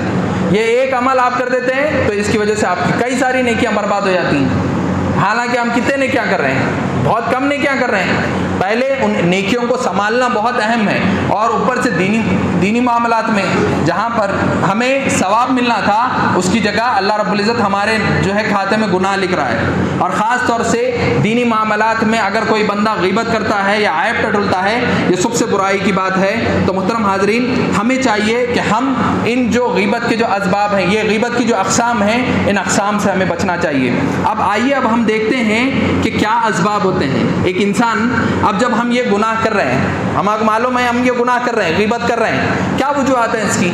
کیا انسان کو شوق ہوتا ہے میں چاہ رہا ہوں میں غیبت نہ کروں لیکن اس کے باوجود میرے سے غیبت ہو رہی؟ کیا وجوہات ہیں؟ تو آئیے ان وجوہات کو ہم سب سے پہلے جانتے ہیں۔ کیوں؟ سب سے پہلی وجہ جس کی وجہ سے انسان غیبت کرتا ہے وہ کیا ہے؟ غصے کو ٹھنڈا کرنے کے لیے۔ ٹھیک ہے، مان کے چلو میرے کو کسی شخص کو غصہ ہے تو میں کیا کرتا ہوں عالم؟ سب سے پہلے میں اس کے سامنے تو اپنے غصے کو ظاہر نہیں کر سکتا، اس کے سامنے جا کے جو ہے لڑ نہیں سکتا کیونکہ وہ میرے سے زیادہ طاقتور ہو سکتا ہے یا پھر میرے سے زیادہ جو ہے پوزیشن والا ہو سکتا ہے۔ تو میں سب سے پہلے جو ہے اس چیز کی اگر مجھے بھڑاس نکالنی ہے تو میں کیا کرتا ہوں عالم؟ اس کے پیچھے جا کے لوگوں کے اندر اس کی برائیوں کا کام کر دیتا ہوں۔ یہ سب سے پہلی وجہ ہے نا؟ یہ وجہ غیبت انسان کیوں کرتا ہے؟ کیونکہ اپنے غصے کو ٹھنڈا کرنے کے لیے۔ جو غصہ مجھے اس پر تھا میں اس غصے کو ٹھنڈا کیسا کرتا ہوں؟ لوگوں کے اندر جا کے اس کے اندر وہ عیب ہے، معلوم ہے آپ کو انہوں وہ کام کرے آج ایسا کرے، انہوں ایسا کرے، انہوں ویسا کرے، میں کیا کرتا ہوں؟ غیبت جو ہے جا کے اس کے عیبوں کو جب لوگوں کے سامنے بیان کرتا ہوں نا تو میرے دل کو بڑی ٹھنڈک پہنچتی، بڑی ٹھنڈک پہنچتی. تو یہ سب سے پہلا سبب ہے کہ انسان اپنے غصے کو جو ہے ٹھنڈک پہنچانے کے لیے یا اپنے غصے کو کم کرنے کے لیے جو ہے لوگوں کے درمیان غیبت کرتا ہے. حالانکہ اللہ کے نبی صلی اللہ علیہ وسلم کی حدیث ہے کہ ایک بہادر شخص وہ نہیں ہے جو شخص جو ہے کسی انسان کو پچھاڑ دے. کسی انسان کو پچھاڑ دے وہ بہادر شخص نہیں ہے، بلکہ بہادر شخص تو وہ ہے جو اپنے غصے کو پی لے. غصے کو پی لے، غصہ آیا ہوں گا لیکن اس کے باوجود وہ اللہ رب العزت سے یہ التجا رکھے کہ یقیناً اللہ رب العزت نے جو ہے یہ تمام ماجرا دیکھا ہے، اللہ رب العزت اس کا بدلہ لے گا، میں اپنے غصے کو جو ہے ختم کر لوں. اعوذ باللہ من الشیطان الرجیم. جس طرح جیسے اللہ کے نبی صلی اللہ علیہ وسلم نے ہمیں حکم دیا کہ ہم اعوذ باللہ پڑھیں، تو اس طرح اعوذ باللہ پڑھ کے جو ہے اپنے غصے کو ختم کر لیں، بجائے اس کے کہ ہم دوسری مجلسوں میں جائیں اور فلاں شخص کے بارے میں غیبت کریں. یہ صحیح اور درست عمل نہیں ہے. دوسری وجہ، دوسرا سبب کیا ہے جس کی وجہ سے انسان جو ہے غیبت کرتا ہے؟ وہ کیا ہے؟ دوستوں کی مجالس، دوستوں کی مجلس. جب کبھی 2 4 5 دوست مل گئے ہماری مجلسوں میں، ایک دوسرے کے اوپر چٹیاں اڑنا شروع ہو جاتی. انہیں ایسا کرا، انہیں ویسا کرا، یہ کرا وہ کرا. دوستوں کی مجلس، یقین جانے میں مطلب اپنے آپ کو اس سے استثناء کر کے نہیں بول رہا ہوں، ہر کسی یقین جانے یہ ہر چیز میں آج اس جو مطلب ٹاپک لیا ہوں اس کی وجہ کیا ہے کہ یہ معاشرے میں ہم دیکھ رہے ہیں، جو معاشرے میں ہم دیکھ رہے ہیں وہ آپ کے سامنے میں بیان کر رہا ہوں. اللہ ہمیں ہدایت دے کہ ہم بھی اپنی آپ کی بھی اصلاح کریں، آپ تمام کی بھی اصلاح ہو جائے. آج سے انشاءاللہ ہم جو ہے اپنی مجلسوں میں غیبت کرنا چھوڑ دیں گے. دوستوں کی مجلس یہ ایک بڑی یہ ہے جہاں پر ایک دوسرے کی غیبت کی جاتی ہے. یہ اللہ ہم پر رحم کرے کہ ہم کیا کرتے ہیں، سیدھا سیدھا جیسے ہی کوئی 2 4 دوست مل گئے تو پھر ایک دوسرے کی غیبت وہاں پر شروع ہو جاتی. وہ شخص رہیں گا تو اس کی غیبت نہیں ہوئیں گی، دوسرا جیسے ہی وہ چلا جاتا تو یہ 4 مل کے پھر اس کی غیبت کرتے ہیں. 4 میں سے ایک شخص چلا گیا پھر 3 مل کے اس کی غیبت کرتے ہیں. ہوتے ہیں دوستوں کی مجالس، یہ ان میں جو ہے سب سے زیادہ غیبت کی جاتی ہے. اللہ ہم پر رحم کرے، کیونکہ قیامت کے دن جو ہے ہر شخص ایک دوسرے سے بھاگے گا. اور قرآن مجید میں اللہ رب العزت نے فرمایا کہ قیامت کے دن کوئی ایک دوسرے کا دوست نہیں ہوگا سوائے متقین کے. متقین ایک دوسرے کے دوست ہوں گے، لیکن متقین کے علاوہ جو آج ہماری دوستیاں ہیں یہ تمام کی دوستیاں ختم ہو جائیں گی، اور ہم ایک دوسرے کو ملامت کریں گے قیامت کے دن کہ اگر ہم اس مجلس میں نہ ٹھہرتے تو یقیناً اتنا بڑا گناہ اور عذاب جو ہم پر ہو رہا ہے یہ عذاب ہم سے نہ ہوتا. تو دوستوں کی مجالس میں خاص طور سے اگر آپ ہاتھ سے روک سکتے ہیں، یقین جانے بس اوقات ہوتا کہ بھائی اگر کسی مجلس میں جو ہے دوستوں کی مجلس میں ہم ٹھہرے ہوئے ہیں اور کسی شخص کے بارے میں غیبت ہو رہی ہے، اگر ہم انہیں جو ہے روکنے کی کوشش کرتے ہیں کہ بھائی نکو بولو، اس کے بارے میں کسی کے بارے میں نہیں بولنا، تو لوگ کیا کرتے ہیں، بھائی تم بڑے مطلب متقی بن جا رہے ہو، بہت زیادہ مطلب تقوی اختیار کر رہے ہیں. یہ چیز بھی ہوتی. تو ایسے وقت میں اللہ کے نبی کی وہ حدیث ہمیں یاد کرنی ہے کہ اللہ کے نبی صلی اللہ علیہ وسلم نے فرمایا کہ جب کبھی برائی دیکھے سب سے پہلے کیا کرے، ہاتھ سے روکنے کی کوشش کرے. بھائی رک جاؤ، نکو کرار، میں نہیں سن رہا ہوں، ٹھیک ہے. غیبت کرنے کی غیبت کر رہے ہیں مجلسوں میں، میں آپ کو یہ طریقہ بتا رہا ہوں کیونکہ یہ ہمارے ساتھ بھی ہوتا ہے. مجلسوں میں ہم بھی رہتے ہیں تو ان مجالس میں غیبت ہوتی ہے، تو سب سے پہلے ہمیں کیا کرنا ہے، ہاتھ سے روک دینا. رک جاؤ، نہیں روک رہے ہیں، ٹھیک ہے بھائی، آپ سیدھا وہاں سے نکل جائیں، سیدھا وہاں سے نکل جائیں. دوسرا کوئی برا سمجھتا ہے، سمجھنے دو، کوئی کچھ کر رہا ہے، اس کے بعد آپ دیکھیں گے نیکسٹ بار آپ جب مجلس میں جائیں گے نا، دوستوں میں ملیں گے، نکو رے بھائی اس کے سامنے نہیں بولنا، انہیں واپس چلے آتا. دوست بولتے ہیں، دیکھیں کتنی آپ کی اصلاح ہو گئی نا، آپ نے دوستوں کی بھی اصلاح کر دی، اللہ آپ کو کتنا ثواب دے گا. تو آپ کو یہ کرنا ہے، آپ ہاتھ سے روکے، رک گئے بہت اچھی بات، نہیں رکے آپ سیدھا نکل جاؤ اس مجلس سے. نہیں کرنا ہے بھائی، میرے کو ٹھہرنا ہی نہیں ہے، کیوں ٹھہروں گا میں؟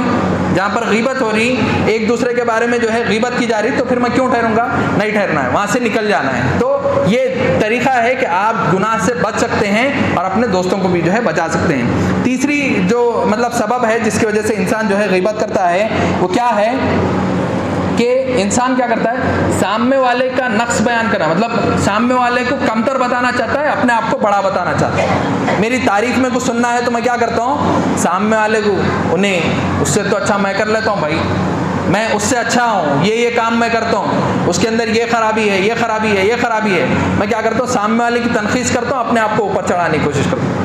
تو یہ ایک جو ہے سبب ہے جس کی وجہ سے انسان جو ہے غیبت کرتا ہے. کیا ہے، سامنے والے کی تنقید اور اپنے آپ کی مداح سننا چاہتا ہے، یعنی جو ہے مطلب اپنے آپ کی جو ہے تعریف سننا چاہنے کے لیے بھی جو ہے انسان غیبت کا شکار ہو جاتا ہے. اس کے بعد چوتھا سبب کیا ہے کہ استہزاء اور مذاق کے لیے، لوگوں کو ہنسانے کے لیے جو ہے میں جو ہے سامنے والے کی غیبت کرتا ہوں. گرچہ اس نے وہ بندے نے اگر وہ کام اس کے اندر وہ برائی پائی جاتی ہے تو پھر میں جو ہے ہنسانے کے لیے جو ہے بس اس کی غیبت کرتا ہوں کہ اس کے اندر یہ برائی ہے، اور اس کو جو ہے مزاحیہ طور پر بیان کرتا ہوں، جس سے تمام جو مجلس کے لوگ ٹھہرے ہیں ہنسانے کے لیے۔ آپ کو اللہ کے نبی صلی اللہ علیہ وسلم کی ایک حدیث بیان کرتا ہوں۔ اللہ کے نبی صلی اللہ علیہ وسلم نے کہا کوئی شخص اگر جو ہے لوگوں کو ہنسانے کے لیے جھوٹ بولتا ہے، لوگوں کو ہنسانے کے لیے اگر کوئی بندہ جھوٹ بولتا ہے نا، تو اللہ کے نبی صلی اللہ علیہ وسلم نے کہا کہ اس پر لوگوں کی، انسانوں کی، فرشتوں کی اور تمام مخلوقات کی لعنت بھیج دی جاتی ہے،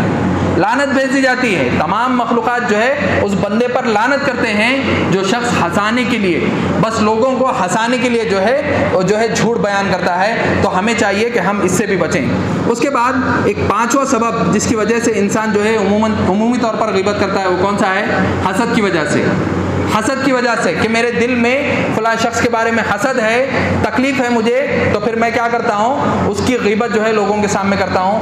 حسد یہ اپنے اندر ایک بہت بڑا ٹاپک ہے کہ حسد کس وجہ سے ہوتا ہے، کئی چیزیں اس کی جو ہے ہوتی ہیں۔ حسد یہ ایک لمبا ٹاپک ہے، لیکن مختصر میں اگر کہوں کہ غیبت کی ایک بڑی وجہ حسد بھی ہے، انسان حسد کی وجہ سے بھی جو ہے لوگوں کی غیبت کرتا ہے۔ تو یہ کچھ اسباب تھے جن کی وجہ سے ایک انسان غیبت کرتا ہے۔ اور آخری میں جیسے میں نے کہا تھا کہ یہ تو اسباب ہو گئے، اب علاج کیا ہے ان تمام کا؟ کہ انسان اگر غیبت سے بچنا چاہتا ہے تو کیا مطلب اس کی علاج کیسا ہے، کس طرح ایک انسان غیبت سے بچ سکتا ہے؟ تو سب سے پہلا جو ہے مطلب بچنے کا جو سب سے بہترین طریقہ اور پہلا جو طریقہ ہے وہ کیا ہے کہ آپ ہمیشہ جو غیبت کا عذاب میں نے آپ کو بتایا، غیبت کا جو عذاب میں نے آپ کو بتایا کہ انسان اپنے ناخنوں سے اپنے چہروں کو قیامت کے دن کھریچے گا، کہ یہ جو عذاب ہے، اس عذاب کو آپ بار بار یاد کریں۔ جب کبھی آپ کا دل کرے کہ میں کسی کی غیبت کروں یا پھر آپ کسی کی غیبت سن رہے ہو، تو پھر آپ اپنے ذہن میں اس کے عذاب کو لا لیں، اس کے عذاب کو لا لیں۔ اور اللہ رب العزت نے جو قرآن مجید میں اتنی مطلب جو وعید بتائی ہے کہ ایحب احدکم ان یاکل لحم اخیہ میتا، کہ آپ اپنے بھائی کا مردار گوشت کھانا پسند کریں گے، جب آپ کے ذہن میں یہ چیز آ جائے گی تو آپ جو ہے غیبت کرنا چھوڑ دیں۔ اس عذاب کو آپ اپنے ذہن میں جو ہے لائیں، جب کبھی آپ کو غیبت کرنے کا موقع ملے یا پھر ایسا ہو کہ میں لوگوں کی غیبت کر رہا ہوں، تو پھر اسی وقت جو ہے فوری اپنے ذہن میں اگر آپ اس عذاب کو لا لیں گے تو آپ جو ہے اس سے بچ سکتے ہیں۔ دوسرا جو ہے دوسرا علاج جو ہے جس کی وجہ سے ایک انسان غیبت سے بچ سکتا ہے وہ کیا ہے کہ آپ یہ تصور کر لیں کہ جس کی آپ غیبت کر رہے ہیں اس غیبت کرنے کی وجہ سے آپ کی جو نیکیاں ہیں نا سامنے والی کی جھولی میں ڈال دی جا رہی ہیں۔ آپ اگر یہ تصور کر لیں گے کہ بھائی میں غیبت کر رہا ہوں، غیبت کرنے سے الٹا پھر میرا ہی نقصان ہو رہا، میری جو نیکیاں تھیں میں بڑی مشکل سے جو ہے تاخرات میں جاگا، میرے کو نیند آ رہی تھی بہت، مطلب میرے کو باہر بہت کام تھا، لیکن اس کے باوجود جو ہے بڑی مشکل سے میں تاخرات میں جاگا، دوسرے دن گیا صبح میں غیبت کرا، پوری نیکیاں لکھ جا کے اس کے گڑے میں ڈال دیا، ختم، چلے گئی پوری نیکیاں جو رات بھر میں بیٹھ کے عبادت کرا، مطلب کوشش کرا، ہزاروں سال کی نیکیاں کیا ہوئی؟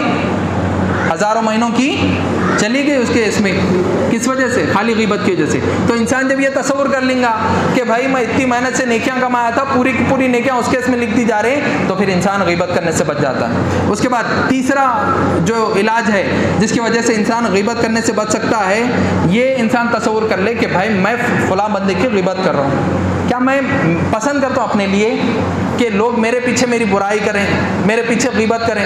کیا میں اپنے لیے پسند کرتا ہوں؟ تو پھر میں کیوں کر رہا ہوں بھائی اس کے لیے؟ جب میں اپنے لیے یہ چیز پسند نہیں کرتا تو سامنے والے کے لیے کیوں کر رہا ہوں؟ تو پھر انسان جب یہ تصور کر لیں گا کہ میرے کو خود غیبت پسند نہیں ہے، تو پھر وہ انسان غیبت کرنے سے بچ جائے گا۔ اس کے بعد چوتھا سبب جس کی وجہ سے انسان جو ہے غیبت کرنے سے بچ سکتا ہے، کیا ہے؟ غیبت، اگر کسی کی غیبت کر رہا ہے، فلاں شخص کو بول رہا ہے کہ بھائی ایک شخص جو ہے وہ فلاں بندہ بخیل ہے، تو خود اپنے اندر بھی دیکھ لے، وہ چیز خود اپنے اندر تلاش کرنا شروع کر دے، کیا میں بھی بخیل ہوں کیا؟ جب وہ عیب اپنے اندر تلاش کرنا شروع کریں گا تو پھر غیبت کرنے سے بچ جاتا ہے۔ ارے بھائی میں اس کو بخیل بول رہا ہوں، میں بھی بخیل ہی چھوں، اگر میرے اندر برائی ہے اور لوگ میرے پیچھے بولیں گے بھائی انہیں بخیل ہے بولے تو میرے کو پسند نہیں ہے، تو کیا میرے اندر بھی وہ برائی ہے کیا؟ جب انسان اپنے اندر ٹٹولنا شروع کریں گا تو پھر اس سے جو ہے عیب سے بچ جائیں گا، غیبت کرنے سے بچ جائیں گا۔ اس کے بعد پانچویں چیز اور سب سے اہم چیز جس کی وجہ سے ایک انسان جو ہے غیبت کرنے سے بچ سکتا ہے وہ کیا ہے کہ اپنا جو دل ہے، یہ جو دل ہے ہر مسلمان کے لیے صاف کر رکھیں۔ صاف رکھیں، اور دل کی جو بیماریاں ہیں جیسے حسد ہے، کینہ ہے، کپٹ ہے، اور جو ہے بغض ہے، عداوت ہے، یہ تمام چیزیں اگر ہم اپنے دل میں سے نکال دیں گے نا تو پھر یقیناً وہ انسان غیبت کرنے سے بھی بچ سکتا ہے۔ اپنے دل کو حسد سے، کسی انسان کا حسد آپ کے اندر پیدا ہوگا تو پھر اس کے بعد آپ غیبت کریں گے۔ کسی کی کینہ اور جو ہے مطلب کینہ کپٹ آپ کو اس کا دل میں رہیں گا، اسی وقت جو ہے آپ جو ہے اس کی غیبت کریں گے۔ تو آخر میں اللہ رب العزت سے دعا گو ہوں کہ اللہ رب العزت ہم تمام کو سننے سے زیادہ عمل کرنے کی توفیق عطا فرمائے، سب سے پہلے مجھے عمل کرنے کی، اور اس کے بعد آپ تمام کو جو ہے اس پر عمل کرنے کی توفیق عطا فرمائے، آمین یا رب العالمین۔ والسلام علیکم ورحمۃ اللہ وبرکاتہ۔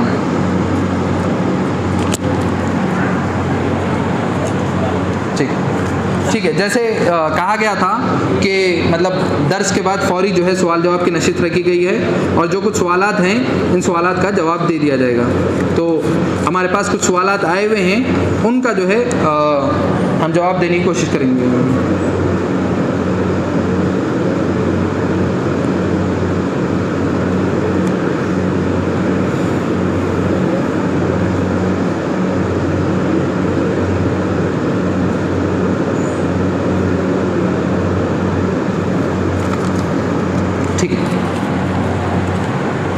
سب سے پہلا سوال جو آیا ہوا ہے وہ یہ کہ کیا عورت اپنے خاوند کے مال میں سے جو ہے بغیر اجازت کے صدقہ کر سکتی ہے؟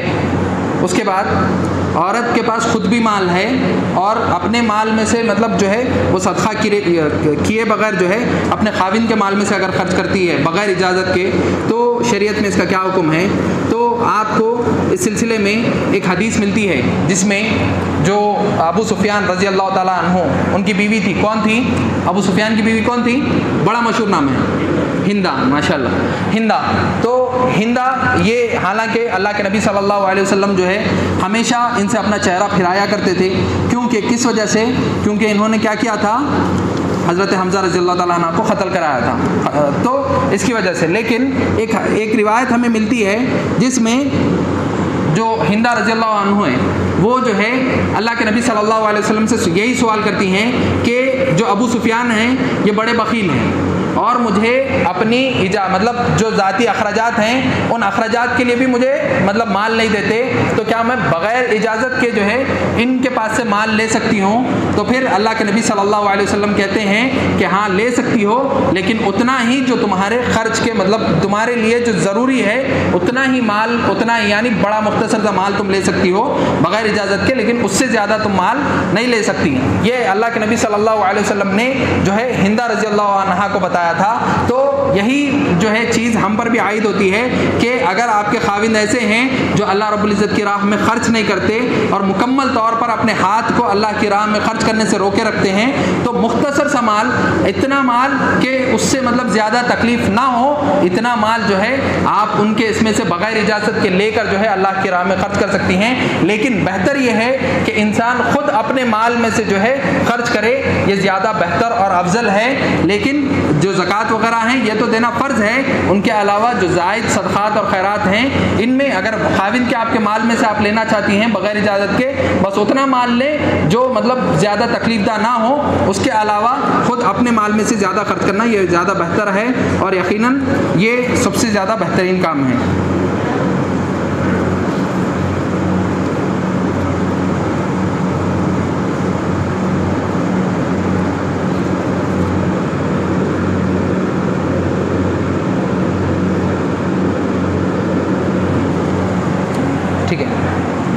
اس کے بعد جو سوال کیا گیا ہے کہ کسی نے ہم پر جو ہے ظلم کیا ہو، کسی نے جو ہے ہم پر ظلم کیا ہے، اور جو ظلم انہوں نے کیا ہے اس ظلم کو ہم جو ہے کسی اور کے سامنے بیان کر رہے ہیں کہ انہوں نے جو ہے مجھ پر فلاں فلاں ظلم کیا ہے اور جو ہے مجھے اس سے بڑی تکلیف ہوئی ہے، کیا اگر ہم یہ دوسروں کو سنا رہے ہیں تو کیا یہ بھی غیبت ہے؟ تو اس سلسلے میں آپ دیکھیں گے کہ کس کو کہا گیا غیبت؟ جیسے میں نے کہا کہ سامنے والے کے اندر کوئی برائی ہو اور اس برائی کو جو ہے آپ جو ہے کسی اور کے سامنے بیان کریں، کسی اور کے سامنے اس کو بیان کریں اور وہ اس کو ناپسند کرتا ہو تو پھر یہ غیبت کہلاتی ہے. اور جب آپ کے اوپر ظلم کیا گیا ہو تو آپ جو ہے ہو سکتا ہے کہ مطلب آپ پر جو ایسا ظلم کیا گیا, جیسے اس میں دو چیزیں ہو سکتی ہیں کہ ایک انسان اس ظلم کا جو ہے خود ہی مطلب مقابلہ کر کے اس چیز کو ختم کر سکتا ہے.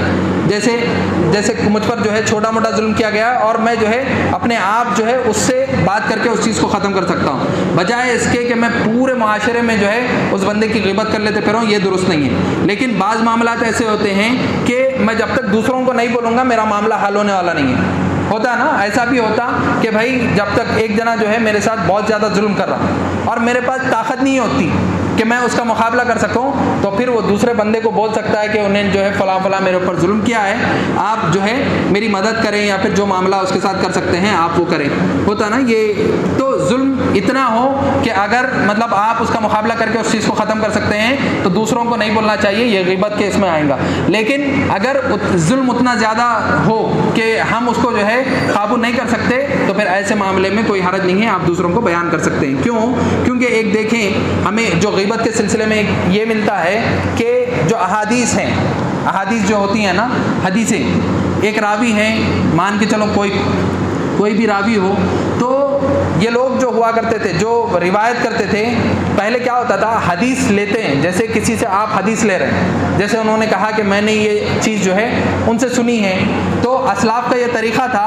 کچھ لوگ ہوا کرتے تھے جن کا کام کیا تھا پتہ ہے آپ کو, روات حدیث, جن کو مطلب اصطلاح میں کہا جاتا ہے جرح و تعدیل کا علم.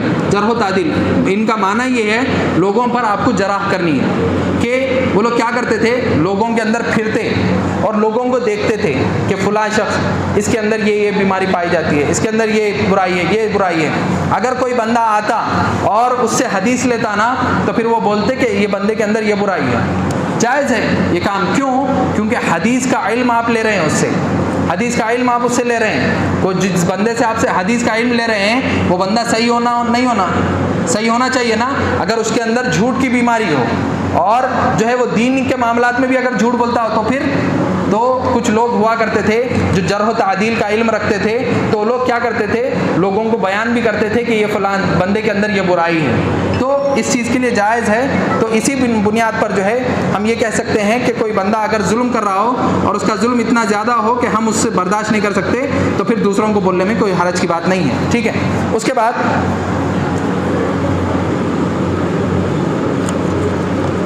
اولاد جو ہے ہر معاملے میں اپنے ماں باپ کے ساتھ کس طریقے کا سلوک کرے.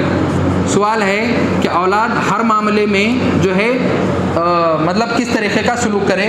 تو اس سلسلے میں آپ دیکھیں گے ہمیں جو روایت ملتی ہے, اللہ کے نبی صلی اللہ علیہ وسلم نے فرمایا کہ ہمیں والدین کی اطاعت اور فرما برداری کرنی ہے اس وقت تک جب تک کہ والدین اپنے بچوں کو اللہ رب العزت کے جو احکامات ہیں ان کی مخالفت کرنے کا حکم نہ دیں.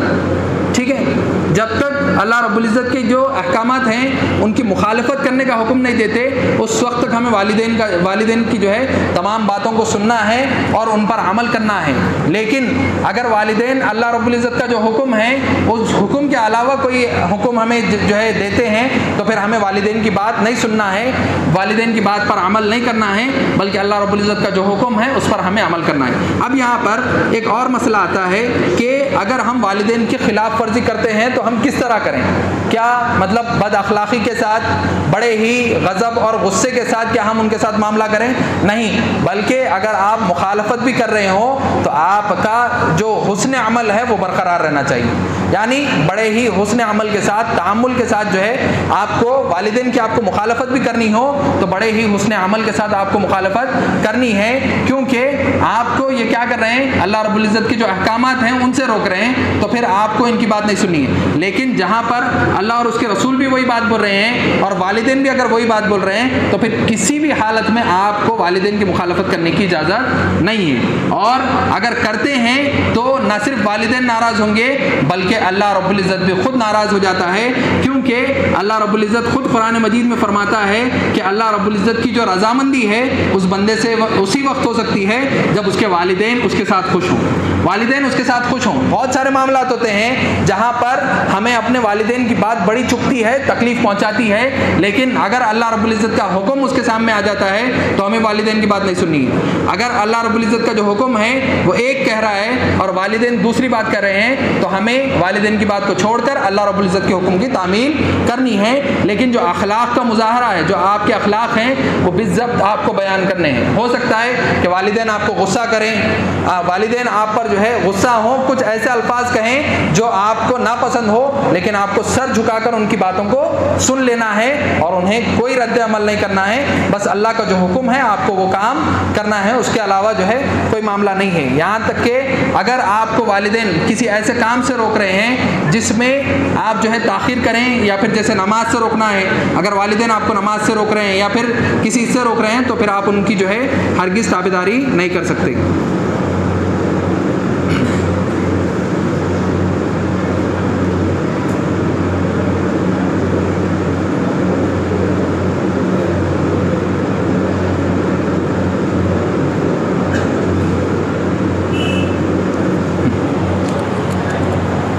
ٹھیک ہے. اس کے بعد جو سوال ہے کہ حافظہ عورت جو ہے تراویح کی نماز پڑھا سکتی ہے یا نہیں پڑھا سکتی.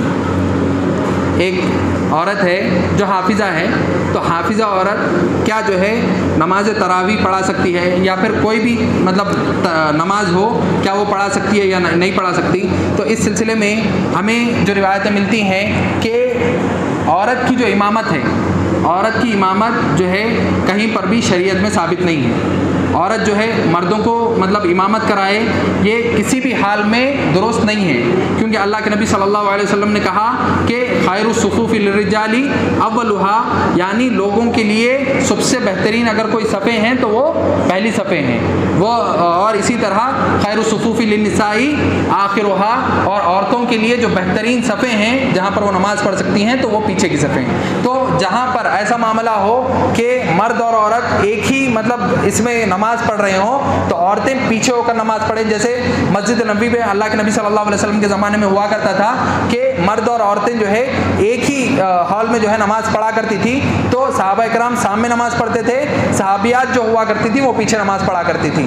اگر ایسا معاملہ ہے جہاں پر عورتیں الگ ہوں اور مرد الگ ہوں تو پھر ایسی وقت میں صرف عورتوں کو اگر جہاں تک مطلب عورتوں کو اگر امامت کرانا ہو تو عورت تراویح بھی پڑھا سکتی ہے, نماز بھی باجماعت پڑھا سکتی ہے, اس میں کوئی حرج کی بات نہیں ہے. لیکن عورتوں کے ساتھ اگر مرد بھی نماز پڑھ رہے ہوں, وہ کسی بھی حالت میں کیوں نہ ہو, یا پھر اوپر نیچے ہو یا پھر جو ہے سامنے پیچھے ہو, کسی بھی حالت میں عورت مردوں کی امامت نہیں کر سکتی. یہ بات ذہن نشین کر لیں کہ عورت مردوں کی امامت نہیں کر سکتی, لیکن عورتوں کی امامت اگر عورت کر رہی ہے تو پھر اس میں کوئی حرج کی بات نہیں ہے, اور وہ تراویح بھی پڑھا سکتی ہے, فرض نماز بھی پڑھا سکتی ہے, صرف عورتوں کی امامت میں. ٹھیک ہے. حافظہ اگر ہے تو وہ جو ہے عورتوں کی تراویح پڑھا سکتی ہے, مردوں میں جو ہے وہ ہرگز نہیں پڑھا سکتی, یہ یاد رکھ لیں. پھر اس کے بعد اسی کے ساتھ دوسرا سوال ہے کیا روزے کی حالت میں جو ہے سر کے بال اور ناخن نکالنا کیسا ہے. تو روزے کی حالت میں روزے کو جو چیزیں مطلب خراب کر دیتی ہیں یا زائل کر دیتی ہیں ان میں سے ناخن نکالنا یا بال نکالنا ثابت نہیں ہے.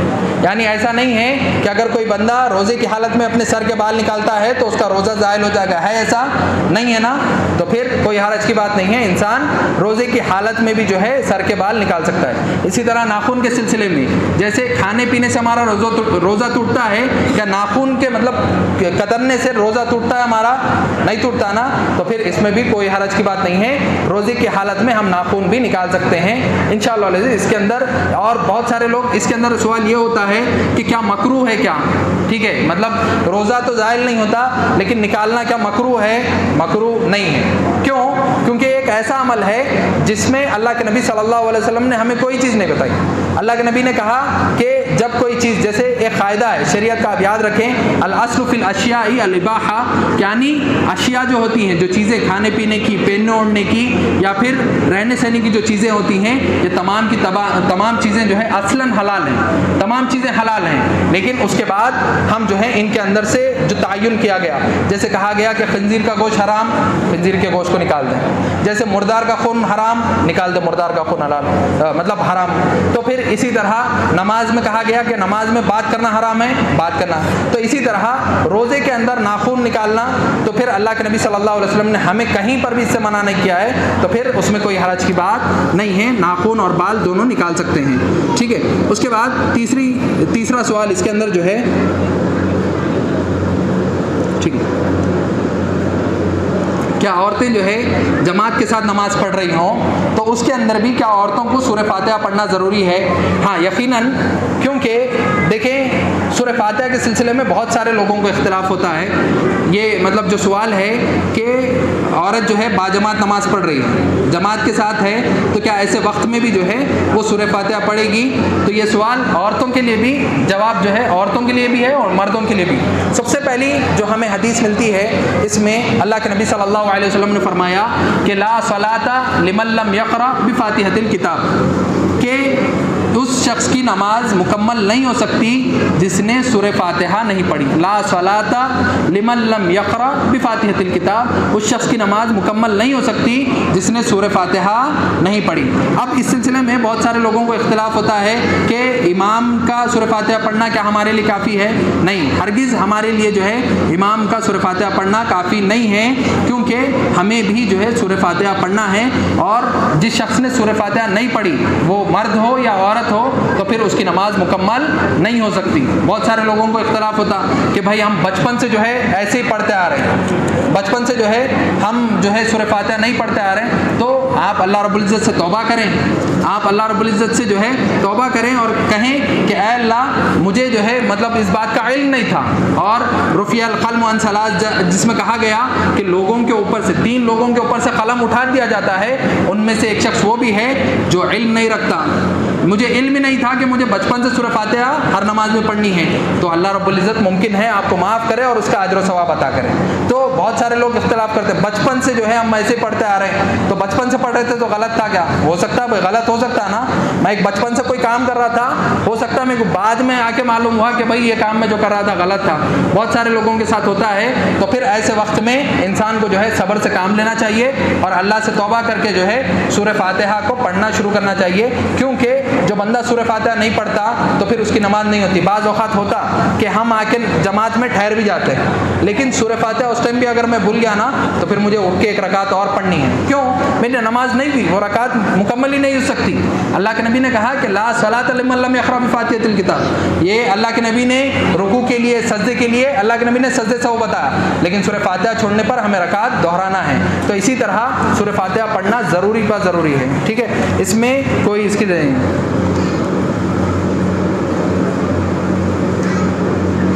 ٹھیک ہے. اس کے بعد جو سوال ہے آخر میں، یہ سوال آخری رہے گا کیونکہ تراویح کا وقت ہو چکا ہے. میں بس 2 منٹ کے اندر جو ہے اس کا جواب دے کے اس مجلس کو ختم کروں گا. تو سوال یہ ہے کہ والدہ اور بیٹے کے درمیان جو ہے کس طرح کا حسن سلوک ہونا چاہیے؟ ہر معاملے میں جو ہے کس طرح بیٹا اپنے والدہ کے ساتھ حسن سلوک رکھے. تو جیسے اس سلسلے میں دیکھیں آپ کہ والدین کے ساتھ جو خاص طور سے بیٹا جو ہوتا ہے اللہ کے نبی صلی اللہ علیہ وسلم نے کچھ جو ہے تربیت اولاد کے سلسلے میں کچھ چیزیں ہمیں بتائی ہیں. جیسے اللہ کے نبی صلی اللہ علیہ وسلم نے کہا کہ پہلے جب بچہ چھوٹا ہو تو والدہ اس کو اپنے مطلب ساتھ رکھتی ہیں، 7 سال کی عمر تک ساتھ رکھتی ہے. 7 سال کی عمر میں جو ہے مطلب ہمیں یہ حکم دیا گیا کہ ہم اپنے بچے کو نماز کا حکم دیں، ہے نا. 7 سال کی عمر میں سب سے پہلے ہمیں بچے کو جو ہے نماز کا حکم دینا. تو آپ دیکھیں گے شریعت یہیں سے جو ہے اپنے جو والدین مطلب ایک بچہ تھا جو ہمیشہ اپنی ماں کے ساتھ رہا کرتا تھا، اب اسے یہ حکم دیا کہ بیٹے آپ کو جو نماز کے اوقات ہیں ان میں اپنی والدہ کے ساتھ نہیں رہنا ہے بلکہ مسجد کو جانا ہے. 7 سال کی عمر میں سب سے پہلے تھوڑا سا جو ہے دور کرنے کا حکم دیا گیا. اس کے بعد 7 سال کا معاملہ تھا تو پھر نماز کو جاتا، پھر بعد میں جو ہے بچہ آ کے اپنے والدہ کے ساتھ رہ سکتا تھا. اس کے بعد جیسے ہی 10 سال ہو گئے، 10 سال ہونے کے بعد شریعت نے ہمیں یہ حکم دیا کہ ہم اپنے بچے کا بستر الگ کر دیں. دیا نا، شریعت نے یہ حکم دیا.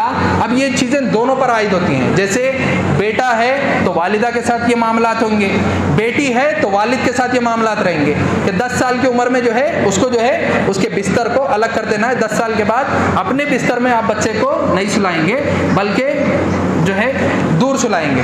اس کے بعد یہی معاملہ جو ہے پھر جیسے ہی تھوڑا سا آگے بڑھتا ہے, ابھی 10 سال تھا بچہ, 10 سال تک کوئی معاملہ نہیں تھا, 10 سال کے بعد اور تھوڑا جیسے ہی بلوغت کو پہنچے گا تو پھر بلوغت کے وقت جو ہے اپنی والدہ کے ساتھ جس طرح کے معاملات مطلب عام اس میں تھے, جیسے بچے کے حالت میں تھا اس طریقے سے جیسا دور ہی کیا گیا تو پھر اور زیادہ دور ہو جائے گا. معاملات اپنے بتا سکتا ہے لیکن اس کے بعد اسے جو ہے پردہ کرنا ہے. کس سے؟ تمام جو اعضاء اس کے ہوتے ہیں, جو مطلب جو اعضاء ایسے ہیں جنہیں عام انسانوں کو نہیں بتانا ہے, ان چیزوں سے بھی جو ہے انسان کو جو ہے پردہ کرنا ہوتا ہے. تو اپنی والدہ کے ساتھ بھی جو ہے بلوغت کے بعد پھر وہ پردہ کرنا شروع کرے گا. تو یہی معاملات اپنے والدین کے ساتھ رہیں گے. تو جیسے آپ پردہ کر رہے ہیں تو اس کا مطلب یہ ہے کہ آپ اپنی والدہ سے جو ہے دور رہیں گے اور زیادہ سے زیادہ مطلب آپ کے جو معاملات ہیں حسن معاملات ہو سکتے ہیں, والدہ کے ساتھ آپ زیادہ بات کرنا, اس میں کوئی حرج کی بات نہیں ہے کیونکہ وہ محرم ہیں, ہر چیز آپ ان کو بتا سکتے ہیں, بول سکتے ہیں, رہنے سہنے کا جہاں تک معاملہ ہو سکتا ہے. لیکن شریعت نے ہمیں ان چیزوں کو بتایا ہے کہ ہم جو ہے کس طرح کے معاملات اپنے والدین کے ساتھ کریں گے.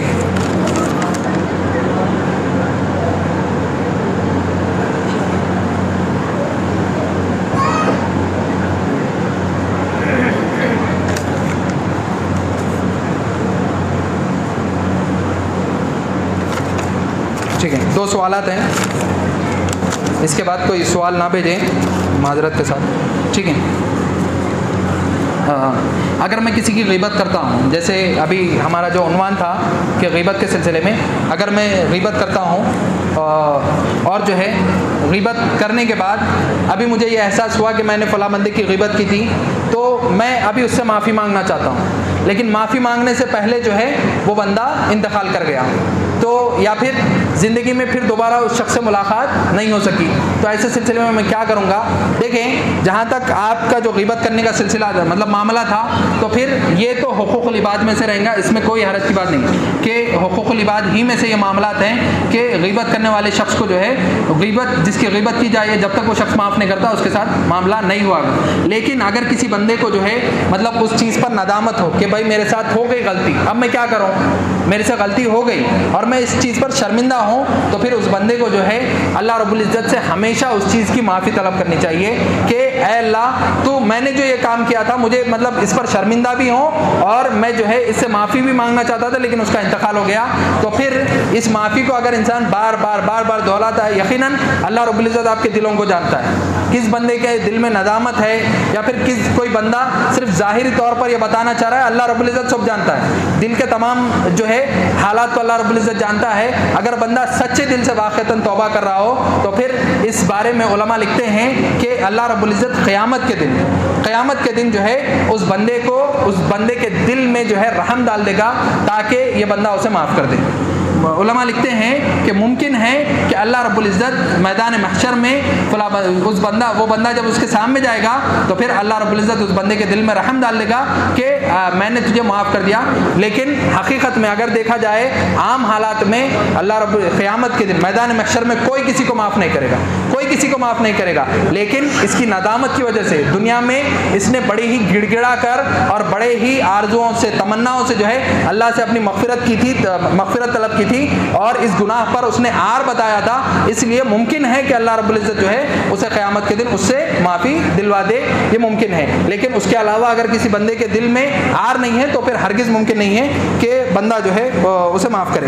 اسی کے ساتھ ساتھ ایک اور سوال جو آیا ہے, کیا یہودی جو پروڈکٹس ہیں ان کو استعمال کرنا کیسا ہے؟ اس سلسلے میں جو ہے بڑی تفصیل ہے اور یہ ایک ایسا سوال ہے کہ مطلب اس پر جو ہے بڑا ہی لمبا وقت چاہیے تاکہ اس کو بیان کیا جائے گا, کیونکہ جو ہم جس چیز کو کر رہے ہیں مطلب جو چیزیں ہم کر سکتے ہیں اللہ رب العزت نے ہماری جو مطلب اختیار میں جو چیزیں رکھی ہیں ان کے ذریعے ہم سامنے والے کو نقصان پہنچائیں گے یا پھر ہم جو ہے ان سے اللہ کا عذاب ان پر مانگ سکتے ہیں.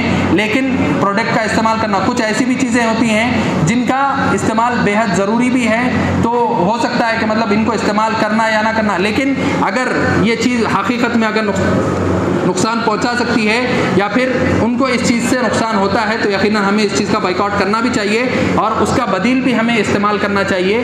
کہ جیسے اللہ کے نبی صلی اللہ علیہ وسلم نے ہمیں یہ تعلیم دی کہ اگر کوئی مسلمان ہے اور ایک کافر ہے اگر آپ کوئی چیز فروخت کر رہے ہیں اور آپ کے پاس مان کے چلو ایک ہی چیز ہے، تو اللہ کے نبی صلی اللہ علیہ وسلم نے ہمیں یہ حکم دیا کہ اگر آپ کے لیے مطلب آپ کے لیے آسانی ہے تو آپ اس چیز کو اپنے مسلمان بھائی کے لیے پیش کریں، گرچہ وہ مسلمان بھائی آپ سے کچھ قیمت جو ہے کم ہی مانگ رہا ہو، اگر آپ کے لیے ممکن ہے تو آپ ایک کافر کو چھوڑ کر ایک مسلمان کو جو ہے آپ کو ترجیح دینی چاہیے۔ تو مسلمانوں کو بھی جو ہے جیسے جو ان کے پروڈکٹس ہیں ان کو بائیکاٹ کر کے مسلمانوں کی جو پروڈکٹس ہیں اس کے اندر ہو سکتا ہے کہ مطلب اتنی زیادہ کوالٹی نہ ہو، لیکن اس کے باوجود بھی ہمیں جو ہماری جو مسلمانوں کی چیزیں ہیں ان کو استعمال کرنا چاہیے۔ واللہ اعلم بالصواب۔ اور اس جواب کو بڑی ہی تفصیل کے ساتھ آپ کبار علماء سے بھی سن سکتے ہیں۔ تو آخر میں اللہ رب العزت سے دعا گو ہوں کہ اللہ ہم تمام کو جو کچھ باتیں ہم نے سنی ہیں ان پر عمل کرنے کی توفیق عطا فرمائے۔ موبائل پہ آئے گا۔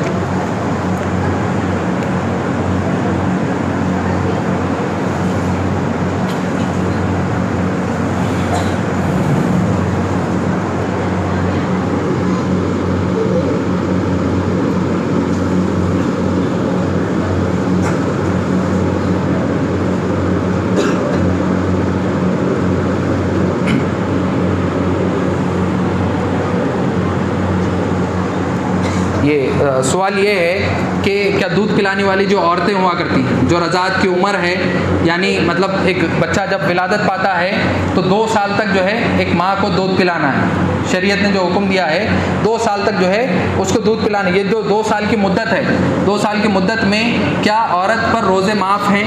سوال یہ ہے، ٹھیک ہے۔ ایک سوال تو یہ ہے، یا اگر معاف نہیں ہے تو پھر کیا جو فدیہ دینا ہے، یعنی فدیہ کس کو کہا جاتا ہے کہ ہر روزے کے بدلے جو ہے ایک مسکین کو کھانا کھلایا جاتا ہے، یعنی جو لوگ روزہ نہیں رکھ سکتے عمر کی وجہ سے ہو یا پھر کسی بیماری کی وجہ سے ہو، کہ اگر وہ روزہ رکھتے ہیں تو فائدے سے زیادہ وہ جو ہے نقصان پہنچا سکتا ہے، تو پھر ایسے اس میں جو ہے شریعت نے ہمیں یہ حکم دیا ہے کہ ہر ایک روزے کے بدلے جو ہے وہ شخص فدیہ دے گا، یعنی ہر روزے کے بدلے ایک مسکین کو کھانا کھلائے گا۔ اور اس میں بہت سارے لوگ اس بات کا بھی شبہ کرتے ہیں کہ کیا ہم 30 لوگوں کا جو کھانا کھلانے کا جو یہ ہے کیا اتنی رقم ہم دے سکتے ہیں؟ کیا رقم نہیں دے سکتے، جہاں پر اللہ رب العزت نے کہا کہ آپ کو فدیہ دینا ہے۔ فدیہ مطلب مسکین، طعام المسکین کہا گیا، مسکین کو کھانا کھلانا ہے تو کھانا ہی کھلانا ہے، ٹھیک ہے۔ اس کے بدلے میں پیسے دے دوں یا پھر کوئی دوسرا عمل کر لوں، یہ درست نہیں ہے۔ شریعت کو اسی طرح ہم مانیں گے جس طرح ہمیں اس پر ماننے کا حکم دیا ہے۔ تو جو سوال تھا کہ رضاعت کی عمر تک جو ہے کیا مطلب جو عورت ہوتی ہے کیا اس کے لیے مطلب روزے رکھنا معاف ہے، تو یقیناً عورت کے لیے جو ہے روزے کے ایام میں، یعنی دودھ پلانے کی جو بچے کی یہ ہوتی ہے، اگر وہ کمزوری محسوس کرتی ہے کہ اگر میں روزہ رکھوں گی تو میں اپنے بچے کو جو ہے صحیح سے دودھ نہیں پلا سکتی، تو پھر اس کے لیے جو ہے روزہ معاف ہے، مطلب وہ روزہ نہ رکھے بلکہ اس کے بدلے ایک مسکین کو کھانا کھلا دے۔ اگر کوئی عورت ہوتا ہے، بسا اوقات ہوتا ہے کہ بھائی میں مطلب طاقت رکھتی ہوں کہ روزہ رکھتے ہوئے میں دودھ پلا سکتی ہوں، تو اس میں کوئی حرج نہیں ہے، روزہ رکھ سکتی ہے۔ لیکن اگر نہیں رکھ سکتی تو پھر شریعت نے اسے یہ رخصت دی ہے، اجازت دی ہے کہ وہ روزہ نہ رکھے بلکہ جو ہے فدیہ عطا کر دے، ٹھیک ہے، ایک مسکین کو کھانا کھلا دے۔ اب یہ کیسے بھی ہو سکتا ہے کہ مطلب آپ روز ایک مسکین کو کھانا کھلا دیں، یا پھر 30 دن کے جو مطلب 30 روزے آپ کے جتنے روزے یا پھر چھوٹے ہوں، جیسا ہوتا کہ بھائی میں 2-4 روزے تو رکھ لیے بقیہ روزے نہیں رکھ سکے، تو جتنے روزے آپ نے نہیں رکھے اتنے روزوں کا آپ فدیہ عطا کریں گے، ٹھیک ہے۔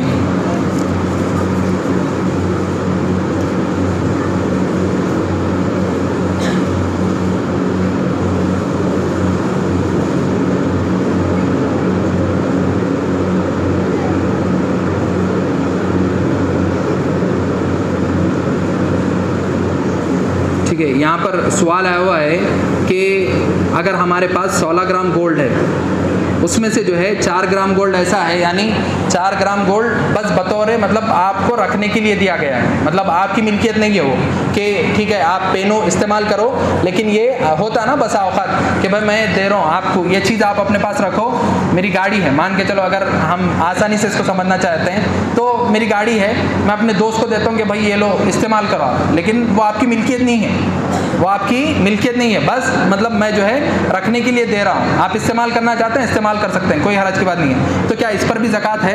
سب سے پہلے یہ جو سوال کیے ہیں 16 گرام جو ہے، 16 گرام گولڈ جو ہے میں سمجھتا ہوں 1.5 تولے سے ایک کچھ بڑھ کے ہوتا ہے۔ 16 گرام اصل میں سمجھتا ہوں یہاں پر 16 تولے جو ہوتے ہیں وہ شاید اگر لکھنے چاہ رہے تھے، یہ جو بھی لکھے ہیں 16 تولے جو ہوتے ہیں یعنی 160 گرام ممکن ہے، یہ سوال تھا شاید ان کا، کیونکہ 16 گرام تولے سب سے پہلے اگر 16 گرام گولڈ ہے تو 16 گرام گولڈ پر تو زکوٰۃ ہی نہیں ہے، یہ چیز یاد رکھ لیں۔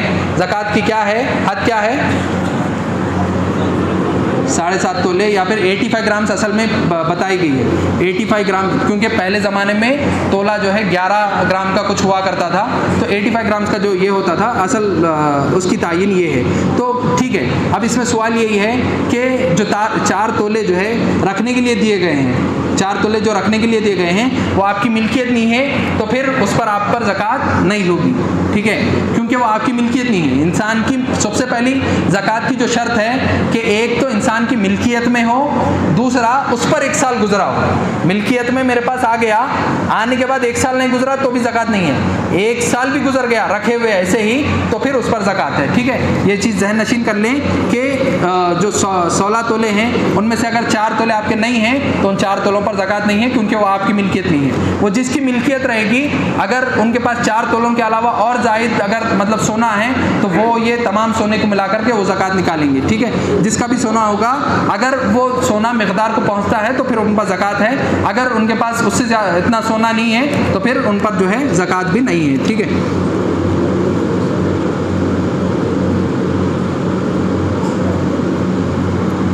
جو ہے سوال یہ ہے کہ آدمیوں کو جو ہے عورتوں کو کس طرح عزت دینی چاہیے، ٹھیک ہے۔ جیسے بیٹی ہے، بیٹی کے کیا حقوق ہیں، بیٹی کو، بیوی کو، اپنی بہن کو جو ہے کس طرح ایک مطلب مرد کو کس طرح جو ہے عزت دینی چاہیے اور شریعت نے اس کے کیا احکامات بتائے ہیں۔ سوال یہ ہے کہ آدمی کو جو ہے عورت کو کس طرح عزت دینا چاہیے، تو پھر اسی طرح دینا چاہیے جس طرح ان کے حقوق ہیں۔ جیسے بیٹی کے حقوق کچھ الگ ہیں، جیسے بیٹی کو اللہ رب العزت نے جو ہے ایک باپ پر یہ فرض کیا ہے کہ اس کی جو ضروریات ہیں آپ اس کو مکمل کریں گے، آپ اس کو جو ہے مکمل کریں گے، یہ بیٹی کا حق ہے۔ بیوی کے حقوق کچھ الگ ہیں، بیوی کے ساتھ آپ کو اس کے حقوق بھی ادا کرنے ہیں، یعنی مطلب اس کا جو خرچ ہے وہ خرچ بھی دینا ہے، اور دوسرا آپ کو حسن تعامل کے ساتھ بھی اس کو رہنا ہے، یعنی آپ اپنی بیوی کے ساتھ حقوق تو ادا کر رہے ہیں لیکن محبت کے ساتھ نہیں رہے، محبت کے ساتھ آپ نہیں رہ رہے ہیں تو پھر یہ بھی غلط ہے۔ بیٹی کے حقوق کیا ہیں کہ آپ اس کی جو ضروریات ہیں وہ ضروریات کو مطلب اس کی ضروریات کو مکمل کریں، اور اسی کے ساتھ ساتھ جو باپ کا حق ہوتا ہے جیسے پیار دینا ہے یا پھر دوسری جو بھی چیزیں ہیں جو غلط کام کر رہے ہیں اس سے روکنا ہے، صحیح کام پر ابھارنا ہے، اور تمام جو چیزیں ہیں اس طریقے سے اس کو پیش کرنا ہے۔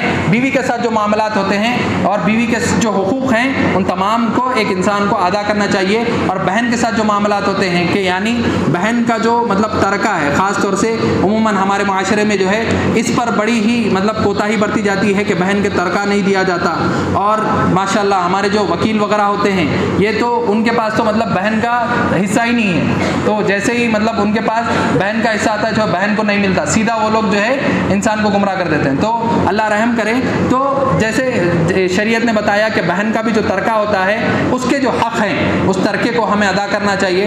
جیسے ہی والدہ کا یا والدے مطلب دونوں میں سے کسی کا انتقال ہو جائے تو جو ترکہ نکلتا ہے بہن کا جو حق ہے سب سے پہلے آپ بہن کو ادا کر دیں، اور اسی طرح بہن کے دوسرے بھی معاملات یعنی حسن تعامل کے ساتھ پیش آنا، اور یا پھر اسے کوئی تکلیف پہنچتی ہے تو اس میں ایک بھائی جو ہے اس کی مدد کرے، یہ تمام حقوق جو ہے ایک انسان کو ادا کرنے چاہیے اور مسلمان کو ادا کرنے چاہیے۔ اور اللہ کے نبی صلی اللہ علیہ وسلم نے حجۃ الوداع کے موقع پر سب سے زیادہ جو ہے جس چیز ان کی تنبیہ کی تھی، حجۃ الوداع کا ایک جو خطبہ تھا اللہ کے نبی صلی اللہ علیہ وسلم کا بڑا ہی جامع خطبہ تھا، اس کے اندر اللہ کے نبی صلی اللہ علیہ وسلم نے ان چیزوں کو جو ہے زیادہ مطلب ابھار کے بتایا جو لوگوں کے اندر پائی جاتی تھی، برائیاں پائی جاتی تھی۔ اللہ کے نبی صلی اللہ علیہ وسلم نے اس دن تمام برائیوں کو ختم کیا تھا، انہی میں سے ایک چیز کی طرف جس کی طرف اللہ کے نبی صلی اللہ علیہ وسلم نے جو ہے اپنی توجہ مبذول فرمائی تھی ان میں سے عورتوں کے حقوق بھی ہیں، اور اللہ کے نبی صلی اللہ علیہ وسلم نے ہمیں اس بات کی بھی تعلیم دی تھی، کہا تھا کہ تم جو ہے عورتوں کے حقوق سب سے زیادہ ادا کرو، اور عورتوں کے حقوق کے کے بارے میں اللہ سے ڈرو، کیونکہ یہ لوگ کمزور ہوا کرتی ہیں، یہ لوگ لڑ کے جھگڑ کے، جیسے ایک انسان ایک مرد جو ہے لڑ جھگڑ کے اپنا حصہ حاصل کر سکتا ہے، ایک عورت نہیں کر سکتی کیونکہ یہ کمزور ہوتی ہیں جسمانی طور پر. تو اسی لیے ایک انسان کو، ایک مسلمان کو چاہیے کہ وہ ان کے حقوق ان کے بولنے سے پہلے جو ہے ادا کر دے. اور عورتوں کو بھی اس بات کا مطلب جو ہے لحاظ رکھنا چاہیے، جب اللہ رب العزت نے انہیں ایک مرد کو جو ہے جب ان پر مطلب قائم ٹھہرایا ہے اور انہیں جو ہے سردار بنایا ہے، تو پھر ان کے ساتھ بڑے ہی نرمی کے ساتھ معاملہ کرے. ہوتا کیا ہے، دونوں چیزیں ہیں، جہاں پر اللہ رب العزت نے عورتوں کے ساتھ نرمی کے ساتھ معاملہ کرنے کا مطلب حکم دیا، وہیں پر عورتوں کو بھی یہ حکم دیا کہ وہ مردوں کے ساتھ جو ہے ان کے حقوق ادا کرے اور انہیں ہمیشہ جو ہے حسن تعامل کے ساتھ اچھی طریقے سے بات کرے. اور اللہ کے نبی صلی اللہ علیہ وسلم نے عورت کو جو ہے اس بات پر سب سے زیادہ ابھارا کہ وہ جو اپنے خاوند ہوتی ہے اس کی نافرمانی سب سے زیادہ کرتی ہیں. تو انہیں بھی جو ہے عورتوں کو بھی اس چیز کا لحاظ رکھنا چاہیے کہ وہ جو مردوں کے جو حقوق ہیں ان کو بھی صحیح سے ادا کرے. آخر میں اللہ رب العزت سے دعا گو ہوں کہ اللہ ہم تمام کو سننے سے زیادہ عمل کرنے کی توفیق عطا فرمائے. آمین یا رب العالمین. والسلام علیکم ورحمۃ اللہ وبرکاتہ.